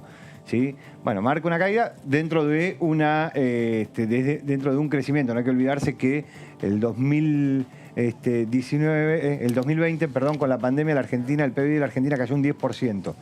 Este año subiría un 8% y el año que viene entre un 3 y un 4%. La inflación, que es un tema bastante preocupante, estaría el margen es muy amplio. ¿Por qué? Porque todavía los números no están en el fino que tienen que estar presentados, pero la inflación estaría entre un 30 y un 40%, lo que marcaría un crecimiento de la inflación respecto del 2020, una caída de la inflación respecto del 2021. Y claro, más o menos hay que mirarlo de esa manera. Claro. El déficit fiscal primario, que es un tema que es muy importante, el déficit en lo que tiene que ver con las negociaciones con el Fondo Monetario Internacional y tiene que ver obviamente, para que en términos simples, lo que le entra al Estado Nacional y lo que gasta el Estado Nacional. Respecto de eso, lo que marca es un déficit que va a estar entre el 3 y el 3,5%, y el déficit total, esto es una vez que es el déficit primario más el déficit financiero, en términos cotidianos, una vez que pagaste todo, pagaste la tarjeta, pagaste absolutamente todo, el déficit habla de un 5%. Esto es una mejora respecto del déficit de este año, que está en un 5,5%. Y acá empiezan algunos temas que son bastante importantes y que tienen que ver con algo de lo que veníamos conversando durante todo este programa, y es el tema de los subsidios a las tarifas, a la energía. Lo que se plantea es una caída del 4% de los subsidios a la energía y encaminar la segmentación tarifaria. ¿Por qué? Porque obviamente el Gobierno Nacional lo que busca es reducir el peso de los subsidios dentro del presupuesto, que lleva muchísima plata. Entonces, la segmentación es la salida. Acá, para avanzar en la segmentación, hay que resolver algunos temas hasta que tienen que ver con índole legal. Espérate, ¿segmentación a qué te referís, David? Que se pague según ingresos. Ah, ok. Digo, por ejemplo, que Puerto Madero, que aquella persona que vive en Puerto Madero pague la tarifa plena, y aquella persona que vive en un barrio más humilde tenga la tarifa subsidiada. Perfecto. Hoy lo que tenemos es que el subsidio es parejo para todos. Sí, sí, totalmente. Entonces, ahí lo que hay es un proceso de desigualdad, porque termina empobreciendo al que es más pobre y termina enriqueciendo al que es más rico. Ahora, para solucionar esto, la idea es la segmentación tarifaria, que es esto de pagar según niveles de ingresos. Para que eso suceda, tienen que resolver algunos temas. Uno de esos es legal, que es que las empresas prestadoras de servicios puedan pasar los datos de sus clientes al Estado Nacional sin romper la norma que establece que los datos son privados. Entonces ahí hay un tema que tienen que resolver, pero la idea del presupuesto es avanzar en la segmentación tarifaria. El inconveniente que tienen es legal hasta ahora. Ah, entiendo, pero no es, claro, es la empresa la que tiene que otorgar dar ese dato, porque es la que te termina cobrando en definitiva, claro. No el Estado que dice este puede pagar, este no. El Estado tiene un montón de información los datos, respecto de la FIP, por ejemplo, claro. De los ingresos y los egresos de las personas. Claro. Ahora, para la empresa, o sea, cuando el Estado se da vuelta y mira a la empresa, ese cliente es un número y queda en ese número, no hay más dato que ese número. ¿Por qué? Porque hay confidencialidad de los datos. Sí. Entonces hay que resolver cómo la empresa puede brindarle al Estado los datos de sus clientes. O sea, esto está en proceso ahora. Está en proceso, sí, por eso, pero en el presupuesto quieren establecer un proceso de un camino hacia la segmentación. ¿Para qué? Para que ese 4% de caída de los subsidios sea mayor. También forma parte de las negociaciones con el Fondo Monetario. Acá también empieza... Y algo que vamos a ver seguramente en estos 60 días, que vamos a escuchar mucho en esos 60 días de cara a noviembre, es un incremento de los fondos para la obra pública para que lleguen al 3% del Producto Bruto Interno. El 3% del Producto Bruto Interno era lo que el Estado Nacional destinaba en obra pública en el 2015. Ese fue el pico máximo que tuvo de PBI sobre obra pública. Ahora, las dudas que todavía persisten sobre el presupuesto, para que se entienda, el presupuesto tiene varias presentaciones y hay una que se denominan las planillas, que ahí es donde están los números más finos de lo que son las partidas para cada uno de los sectores. Pero las dudas que todavía persisten, porque no se sabe respecto al presupuesto, es cómo va a figurar el acuerdo con el Fondo Monetario Internacional y cuál va a ser la cotización del dólar. Recordemos que cuando en el presupuesto se habla de el valor del dólar, es el promedio a diciembre. Es lo que el gobierno dice que en diciembre del año que viene va a valer el dólar. Por ejemplo, ¿cómo sabemos esa cuenta? No sabemos lo que va a pasar mañana, chicos, por Dios. Si uno mira el presupuesto de este año, la cotización establecida es de 105 pesos con 70, si no me acuerdo. Eso es lo que decía el presupuesto del año pasado para este año. Claro. Entonces lo que uno ve, lo que se observa el oficial está más o menos. Sí, por eso. Siempre se toma el oficial, ¿eh? Ah, sí, por supuesto. Ya lo sabés. No, pero digo el oficial sin los impuestos. Ah, sin el solidario. Claro, es el valor del Banco Nación, sin los impuestos. Correcto. Esa cotización, cuando uno ve el presupuesto, lo que establece es lo que el gobierno dice que va a devaluar durante el año. Entonces, dice, bueno, cuando empezó el 2021, cuando miraba la cotización de diciembre, veía que el gobierno tenía pensado devaluar entre un 25 y un 26%. Está en esos términos, lo cual algunos dicen, bueno, el tipo de cambio está atrasado o no está atrasado, pero está en esos términos. Y lo otro es el Fondo Monetario Internacional. ¿Cómo figura el Fondo Monetario Internacional? ¿Por qué es esto? Porque si hay un acuerdo respecto del Fondo Monetario Internacional antes de que se apruebe el presupuesto, es medio obvio y es medio lógico que no va a haber pago de deuda. No va a haber ninguna partida de pago de deuda dentro del presupuesto. Ahora, Si no hay un acuerdo antes de que se apruebe el presupuesto, debería existir una partida destinada al pago de los vencimientos que tiene la Argentina, tanto con el Fondo Monetario Internacional como con el Club de París. Sí. Entonces, ese dato puntual hay que ver todavía. ¿Por qué? Porque las negociaciones con el fondo están bastante encaminadas. Sería raro, por decirlo de alguna manera, que se cierre un acuerdo en el medio de un proceso electoral, no tanto por la Argentina, sino por el Fondo Monetario Internacional. Pero suponiendo que eso pueda llegar a suceder, en el presupuesto vas a tener aclarado si se le paga o no se le paga y si hay una partida destinada para el Fondo Monetario Internacional o no. Esos son los únicos datos que todavía, obviamente, están guardados bajo 7 llaves. Solamente lo sabe Guzmán, el ministro de Economía, la cotización del dólar para el año que viene y lo del Fondo Monetario Internacional. Lo están guardando, obviamente, ¿por qué? Porque están terminando de definir las partidas para el resto de los ministerios. Es muy importante, ¿por qué? Porque cuando uno mira hacia el año que viene, primero que todos los estados, de todas las provincias, necesitan ciertos datos macros para poder hacer sus presupuestos. Y las leyes de las provincias no son todas iguales respecto de los tiempos en los que tienen que entrar los presupuestos. Entonces sí, hay algunas que lo necesitan antes que otras para hacer ese presupuesto. ¿Por qué? Porque los datos macros los toman del presupuesto nacional. Claro. O sea, cuánto va a valer el dólar y ese tipo de cosas. Claro, pues lo toman de ahí. Y lo otro son las empresas, cuando empiezan a mirar la producción para el año que viene, empiezan a mirar, por ejemplo, la cotización del dólar, porque es la cotización que toman para importar. Es la cotización Ni que del hablar dólar. cuando una empresa pide presupuesto para acá a 3 años, 5 años. Una empresa multinacional, ¿no? Que le pide a su empleado de acá de la Argentina y le dice, bueno, dígame cuánto. Y el empleado dice, sí, señor.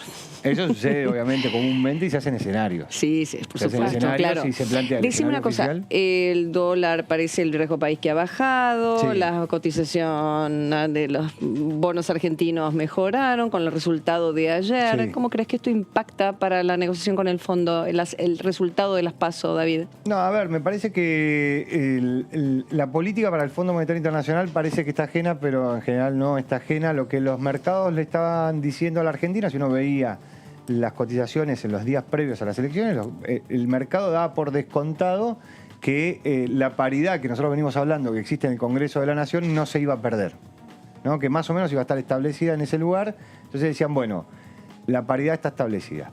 Ahora, frente al resultado de las elecciones, donde esa paridad no solo que se mantiene, pero hay una mejora respecto de la oposición, los mercados internacionales empiezan a mirar y dicen, bueno, ¿qué es lo que hace esto? Esto contiene cualquier tipo de medida antimercado, por decirlo de alguna manera, que pueda salir del Congreso de la Nación. Por el otro lado, cuando uno mira a los empresarios argentinos y empieza a escuchar a los empresarios argentinos, dicen, bueno, que esto no signifique que el gobierno vaya a tomar una postura más radical de la que tenía antes, como sucedió en otros momentos históricos, digo, sin ir más lejos, cuando la gestión de Mauricio Macri pierde las PASO para las elecciones presidenciales, aparece el cepo cambiario. Claro. Digo, entonces eso para el mercado es una radicalización y dicen, frente a eso... Él dijo que manejó la economía hasta las PASO, hasta esas PASO. Claro, hasta las PASO, claro, porque recuerdo que él anuncia su argumento es perdimos porque ¿tenemos fueron los resultados de presupuesto las PASO. antes o después del 14 de noviembre? ¿Vos qué? Del 14 de noviembre deberíamos tenerlo antes. Antes. Deberíamos tenerlo Sería... antes. Pero aparte también me parece que desde el punto de vista de lo que va a ser la política en el Congreso, de cómo, lo que vos comentabas antes, de cómo van a discutir respecto a hoy, me parece que el oficialismo, hoy, digo, no el 14 de noviembre, hoy me parece que el oficialismo cuenta con un mayor apoyo a la hora de discutir el presupuesto. Por lo que decíamos antes, vamos a suponer que entran los 2 diputados del sector libertario. Digo, va a ser muy difícil. O de la izquierda. O los diputados de la izquierda. Pero digo, ahí vas a tener cuatro legisladores que no van a sumar ni para un lado ni para el otro porque no coinciden con los 2 grandes bloques. Entonces te va a costar aún más conseguir los votos para poder aprobar el presupuesto. Digo, porque me parece más en algunos sectores van a hacer como una demostración de fuerza respecto a esa discusión. Entonces me parece que desde el punto de vista de la discusión política, al gobierno le convendría que el presupuesto entrara antes. Ahora no sé cómo resolver eso en 60 días, sobre todo viendo cómo fue el trabajo de comisiones y de negociaciones en los últimos 60 días también. Claro.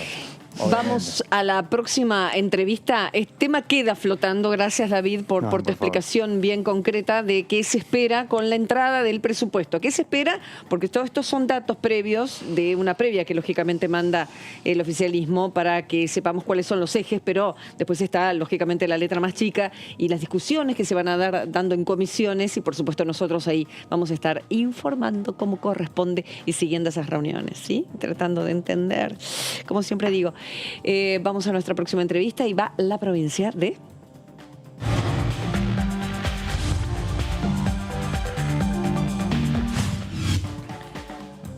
Córdoba, ni más ni menos. ¿Qué escenario para el oficialismo y para la oposición, según cómo se lo mire? Es la diputada Claudia Márquez, de Córdoba Federal. Claudia, ha sido candidata también. Contanos el escenario que te involucra con respecto al schiarettismo, por supuesto, y al poder de fuerzas que se están dando en Córdoba y luego de las PASO. ¿Cómo va? Buenas tardes, bienvenida, un placer. Buenas tardes, ¿cómo les va? Un placer para mí también estar compartiendo estas impresiones. Yo integro el bloque de Córdoba Federal, de Hacemos por Córdoba, que en estas instancias ratificó un modelo de gestión, un modelo de hacer política moderada, con concertación. No hay problema, no hay problema. No sé si se escucha. Sí, se escucha. Si querés ir a calmar, podemos esperarte, no hay problema. O ya está. Ahí está resuelto. No, porque golpean la puerta, por eso. Es típico de estas circunstancias. Bueno, olvídate. Sí. Sigamos nomás, sigamos. Dale. Lo estabas contando, Claudia. Y muchísimos cordobeses y cordobesas nos acompañaron con su voto, superando nuestras expectativas, los objetivos planteados, ya que las bancas que estaban en juego, que se ponían para la renovación, son 3, y con estos resultados nos estarían acompañando. Entonces, en ese sentido, nos sentíamos, muy conformes. No, simplemente decir los porcentajes para que quede claro quien nos está viendo. A ver, chicos, porque yo por ahí tengo cosas viejas. ¿Los mencionás? ¿Los tenés, David? Ahí lo estoy buscando. Por favor, bueno. Pero, Luis Juez, con Juntos por el Cambio, ha superado el 45... Ah, perdón, cierto, estoy viendo Senado. Las diputadas nacionales. Ya. Es la próxima 47,55 Juntos por el Cambio, Hacemos por Córdoba 24%. Ahí está. El Frente de Todos 10,92. Perfecto, como para que nos quede claro los números. Eso le permitiría, 9 se renuevan en Córdoba y 3 quedarían para Córdoba Federal. ¿Ese es el cálculo? Para Hacemos por Córdoba. Si de acuerdo a esos resultados, se mantendría 5-3-1, que fue el resultado de las elecciones del 2017, de las que también participé en aquel momento como candidata número 5 en la lista. Esos fueron los resultados, y en ese sentido, nosotros nos sentimos satisfechos con haber cumplido nuestros objetivos. Sabíamos que estas elecciones nacionales siempre son complicadas, las de medio término, las legislativas de medio término, son complicadas porque, hay demandas nacionales y en juego están las respuestas nacionales también. No obstante eso, el planteo de Hacemos por Córdoba y su manera de hacer las cosas con moderación, con diálogo, con concertación, muchos, como decía, muchos cordobeses y cordobesas nos acompañaron superando este esquema de división, de pelea, que en realidad nada aporta a los problemas reales que hay que sentarse para bienestar y mejorar las condiciones de toda la ciudadanía. Bien, Claudia. Sí, Claudia, Daniela Mosetti, que antes no me presenté. Viendo lo que es un poquito el escenario nacional y lo que podría ser la conformación de la Cámara a partir de diciembre, ¿crees que le sube un poquito el precio al bloque de Córdoba Federal? Porque siempre ustedes fueron un sector muy estratégico, siempre muy mirado para conseguir mayorías, y viendo que el oficialismo no tendría ni ninguno de los dos espacios mayoritarios tendrían el quórum, ¿le sube el precio a ustedes? ¿Se sienten más empoderados? Yo creo que lo que potencia es lo que nosotros venimos haciendo con nuestro trabajo, que es justamente apuntar a la concertación, a un federalismo de concertación. Y en eso hemos manifestado aptitudes para superar, como decía, la grieta y estos planteos antagónicos que no resuelven, y que por el contrario se han tomado determinaciones que a Córdoba no le han hecho nada bien, o han sido un retroceso, como por ejemplo, bueno, la ley de biocombustibles, ya que he estado con ustedes en ese momento. Sí. Entonces, nosotros creemos que justamente tenemos para aportar lo que es necesario para la Argentina, y dada esta conformación necesita y se viene, que es justamente racionalidad, aplicar racionalidad en los proyectos que llegan, aportar mesura, aportar diálogo, y en eso nos sentimos fuertes, trabajamos para eso, y durante estos 2 años en los que me tocó participar, incluido la pandemia, que fue todo un reto en lo personal también, bueno, estuvimos apuntando a resolver y por criterios, primero en atención a nuestros representados, que son los ciudadanos y las ciudadanas cordobeses, pero también a las necesidades del contexto que por supuesto vino a modificar y a profundizar la pandemia. Y en ese sentido hemos hecho propuestas y proyectos vinculados también a la problemática que trajo la pandemia. Recientemente yo presenté un Código Civil de la Salud, el proyecto de ley de un Código Civil de la Salud, a propósito de estas viejas discusiones, también vieja deuda del federalismo, de las competencias, de quién es la competencia en materia sanitaria. Bueno, y más allá de esa discusión que se dio a través de un proyecto de los criterios epidemiológicos que no llegó a finalmente su tratamiento, entendemos que el ciudadano, viva donde viva, tiene que tener una claridad y una certeza con relación a cuál es su derecho a la salud, viva donde viva. Entonces, más allá, hago este comentario porque siempre ha sido nuestra visión, la responsabilidad que implica estar sentado en una banca del Congreso, trabajando para mejorar las condiciones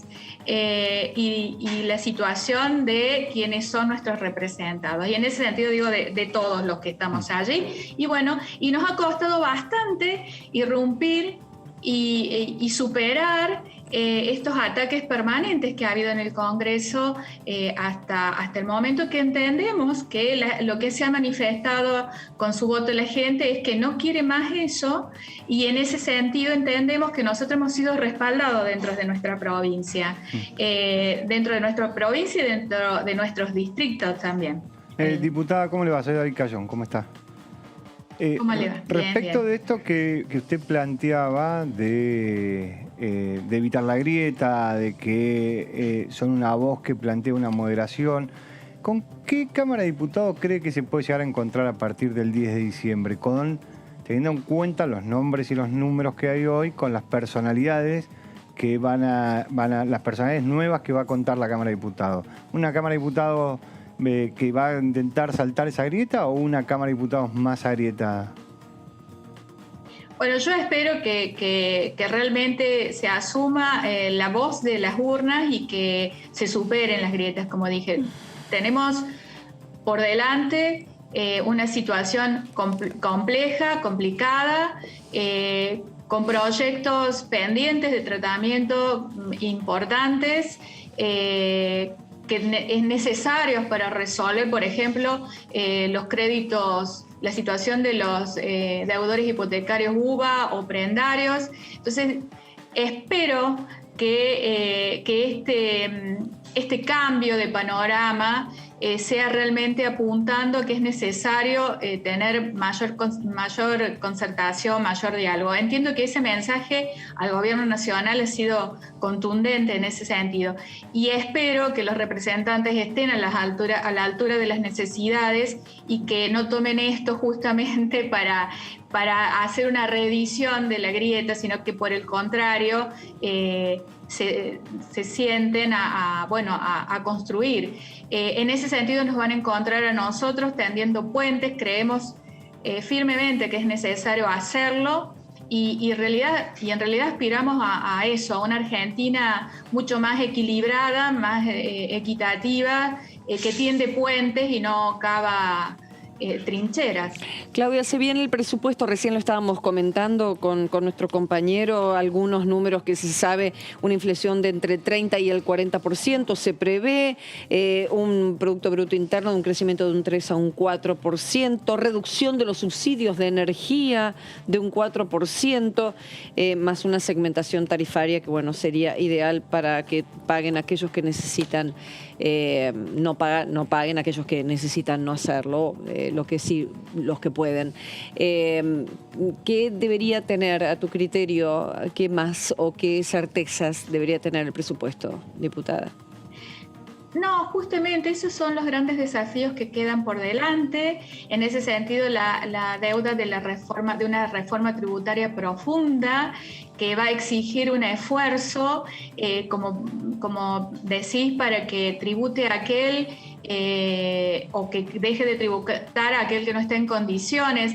Mi provincia ha planteado y mi partido ha planteado la reducción de las retenciones, que es un impuesto que es regresivo para el incentivo de la producción en Córdoba. Esa también es una vieja deuda. Y en materia de subsidios, equilibrar la desigualdad que existe con relación al AMBA y al interior del país.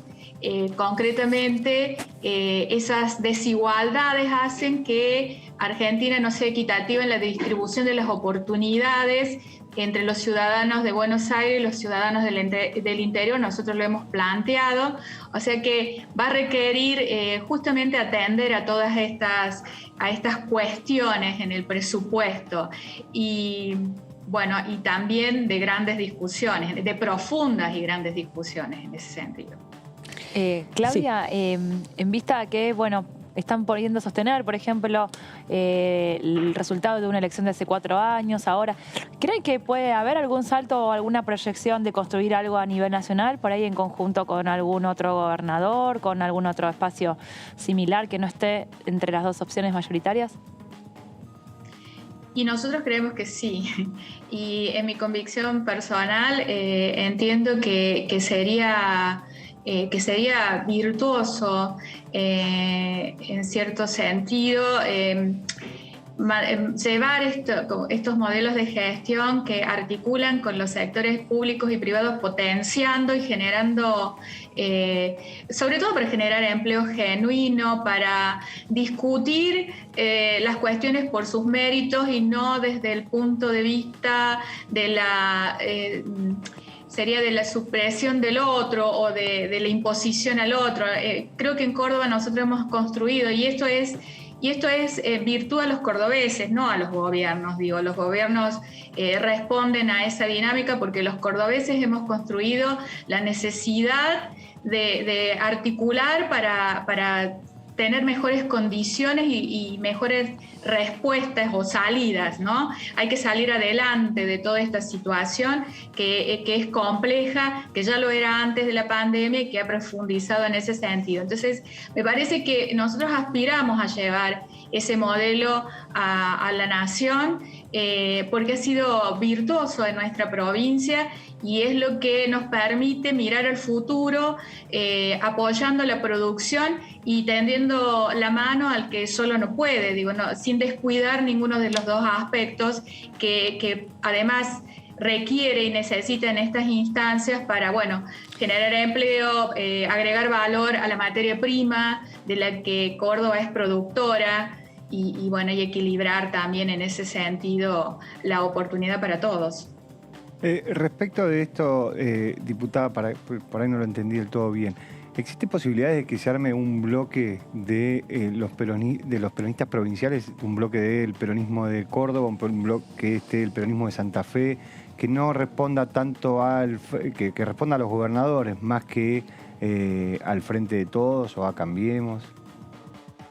No, yo no estoy planteando eso. Yo en realidad respondí a una aspiración que decimos, y por eso dije en lo personal y que yo aspiro desde la convicción que tengo de que lo que nosotros hacemos en Córdoba y que es el resultado de los cordobeses y las cordobesas, sería interesante llevarlo a nivel nacional. Desconozco cuál va a ser la conformación, entiendo que nosotros vamos a continuar como hemos estado ahora dentro de la oposición moderada al gobierno, al oficialismo, que aporta o acompaña cuando las medidas no afectan los intereses de los cordobeses y que decimos que no firmemente cuando esas medidas o esos proyectos afectan los derechos y los sectores productivos de nuestra provincia.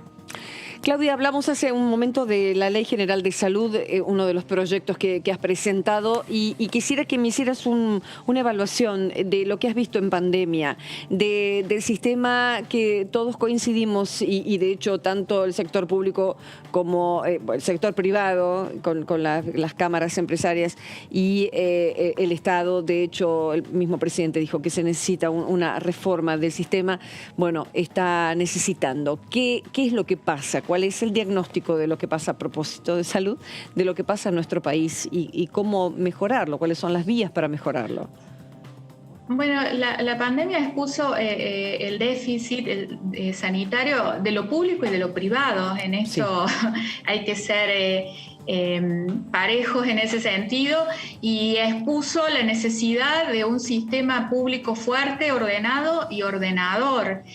Por otra parte, trajo justamente la atención de esos recursos para fortalecer el sector. Y digo, si algo trajo o dejó en positivo, justamente fue esto, ¿no? Que había que fortalecer nuestro sistema sanitario público y a partir de ahí ordenar. Lo que nosotros hacemos, y luego está esto, ¿no? De que cada provincia se reservó para sí la autoridad en materia sanitaria, y frente a situaciones de pandemia, si el Estado nacional puede o no dictar medidas de ordenamiento hacia todas las provincias, que eso generó en definitiva mayor confusión, y a lo que nosotros claramente dijimos que no era posible porque violaba la Constitución Nacional. Claro. Entonces, la respuesta a eso es justamente que las leyes lo prevén. Algunas hablan del orden público, otras dicen que las provincias adhieran y demás. O sea que desde el punto de vista constitucional, la autoridad sanitaria la tienen las provincias y exige la concertación en caso de extraordinarios como estos. Lo que nosotros hicimos es ordenar en materia de salud toda la legislación que encontramos en un promedio de 886 leyes, decretos, resoluciones a salud, ordenarlos, armonizarlos, actualizarlos e incorporar institutos que están dentro de otros proyectos que no han sido tratados, pero que requieren ser incorporados, como también es la perspectiva de género en materia de atención en la salud. Y en ese sentido creemos justamente esto, que es necesario que se ordene el sistema y ordenar hacia lo público y lo privado. La atomización, ya que decís de los diagnósticos, y este no es una materia que sea de mi conocimiento técnico, pero sí es un viejo reclamo, dada mi experiencia en la Defensoría del Pueblo y la situación por la cual los ciudadanos deben recurrir en última instancia a un amparo, por ejemplo, para hacer valer sus derechos en materia de salud. Esta atomización es la que hace que los alcances o las coberturas en salud a veces sean insuficientes. Bien. Y en ese sentido, como primer punto, dijimos, bueno, ¿cómo podemos contribuir? Además que estuvimos como todos con la circulación restringida y aprovechamos esos 10, 12 meses para sentarnos a estudiar las leyes. Dijimos, bueno, ¿cómo podemos contribuir? Primer punto, establezcamos como materia de fondo, derecho de fondo, los derechos de la salud de todos los ciudadanos. Que vivan donde vivan, sepan qué derechos tienen en salud. Y sin violentar las competencias provinciales, por el contrario, plasmar la armonización que es necesaria, sobre todo en casos de extraordinarios o de pandemia. Y eso es lo que hicimos, esta recopilación, esta actualización, que ya fue presentado, ya fue presentado, no dimos a publicidad aún porque llegó la campaña y quedamos inmersos en la campaña, pero que entendemos que es nuestra contribución a una salud pública más eficiente y necesaria, ¿no? Que eso fue uno de los motivos que nos motivó.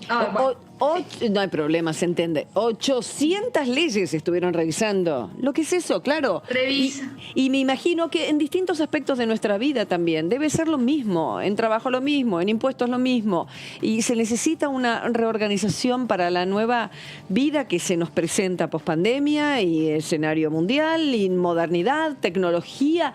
Hay mucho para revisar. Este trabajo ya lo han hablado con el presidente de la Cámara, lo ha visto. ¿Qué se cree que puede llegar a pasar? Sí, bueno, entiendo yo que lo presentaron y se vino ya la campaña, por lo tanto no hubo tiempo. Se vino la campaña. Tal cual, nosotros, creemos que fue un trabajo, por lo menos desde un trabajo serio e interesante. No lo hemos compartido no he hablado de este tema con el presidente de la Cámara y demás, sí lo pusimos a disposición a través de un borrador. La Ley General de Salud, que es la que aprueba el código, que es un anexo, en total son más de 1000 artículos los que hemos armonizado y actualizado, y como dije, incluidos institutos desde la perspectiva del no dolor, que es principios introducidos de las convenciones internacionales a las que rigen en nuestro país. Lo que nosotros hicimos es ponerlo a disposición y, por supuesto, después vino la campaña y lo dejamos ahí. Vamos a insistir, no integro la Comisión de Salud, por lo tanto no soy especialista en esa materia, pero sí, desde mi experiencia en la Defensoría y todo lo que pasó y veíamos la discusión y se generaba esta conflictiva de que si podía o no el gobierno nacional disponer a través de decreto, no decreto, y toda esta cuestión que la vivimos todos, dijimos, bueno, ¿y qué hacemos con esto? Entonces, en realidad aprovechamos el tiempo. Claudia, ¿cuánta gente trabajó? ¿Cuánta gente trabajó en esto? Fueron 10, 12 meses de revisar 800 leyes y con miles de artículos. Gracias, Karen. Te agradezco esa pregunta porque estoy siendo ingrata. Además de mis asesores, Enrique Novo, el doctor Novo y el doctor Claudio Naceradini, nos acompañaron 3 estudiantes de la universidad. Mira, ahora no voy a recordar sus nombres, pero 3 estudiantes de la Universidad Nacional de Río Cuarto, que son los que integraron el grupo. Es más, los voy a buscar porque me estoy sintiendo pésima. No, por favor. Para trabajar, para hacer esta recopilación, hubo que buscar a través de buscadores, de los anales legislativos en salud. Bueno, la verdad que se hizo una exhaustiva búsqueda. Bien. Probablemente haya quedado alguna materia, pero bueno, era dar la iniciativa y dar la centralidad en este tema. Claudia, lo pones en el Twitter, ¿sí? Acá de DTV me preguntaron y ahí los pones en tu tweet y ahí les das el crédito, que por supuesto ya en cuando se estén en comisiones hablando todo esto es un gran trabajo. Y me gusta, los diputados no están solos, de ninguna manera sus asesores hacen la gran diferencia para tantos temas. Gracias, Claudia, te mando un cariño. Sí. Gracias, diputada. No, gracias a ustedes, muchísimas gracias. Que sigas bien. Nos vemos, hasta luego. Bueno, chicos, qué trabajo, ¿no? Tremendo. Viste como cuando empiezan a hablar de algo que les interesa o que pusieron mucho énfasis, se empiezan a entusiasmar y empiezan pero a defenderlo y a mostrar que realmente hubo trabajo, que quieren que salga. Todos defienden sus proyectos. Exactamente. Bueno, así las cosas entonces. Veremos cómo siguen estos días, cómo se van acomodando para que aparezca tal vez quien te dice alguna que otra comisión, sobre todo lo que tiene que ver con presupuesto, ¿no, David? Sí, con presupuesto. supuesto, con otras leyes que son bastante importantes, que tienen que salir, etiquetados, todo lo que venimos hablando. Sí, violencia institucional, personas en situación de calle, que ya tienen ley dictamen, ovina. además. Claro. Ya tienen dictamen, están esperando solamente la convocatoria al recinto. Y cambia la vida de muchas personas y por lo tanto de toda la comunidad, ¿no? Tal vez no te toque directamente a vos con la ley ovina o los trabajadores de vitivinícolas que se les cambiaría el estatuto, pero sí la realidad de tantas comunidades del país. Y etiquetado ni hablar. Bueno, eso es una ley que a todos, absolutamente a todos nos va a tocar. Los hexágonos negros, ¿se acuerdan que estuvimos hablando de todo eso un poco? Bueno, ese es uno de los temas que está pendientes entonces. Gracias, chicos. Por favor. Nos vemos. Un gustazo haberlos tenido en el día de hoy. Sigan con la continuidad informativa de nuestro DTV, el periodismo en el Congreso, para entender mejor los resultados de las PASO, el Congreso que se viene y, por supuesto, lo que vamos a ir trabajando aquí dentro, los proyectos de ley con nuestros legisladores, diputadas y diputados de la Nación. Un placer, como siempre. Chao, hasta la próxima.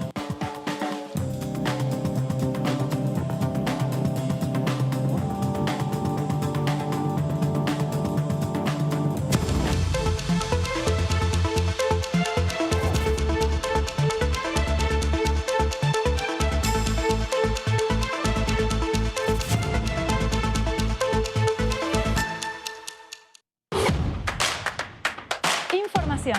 Análisis.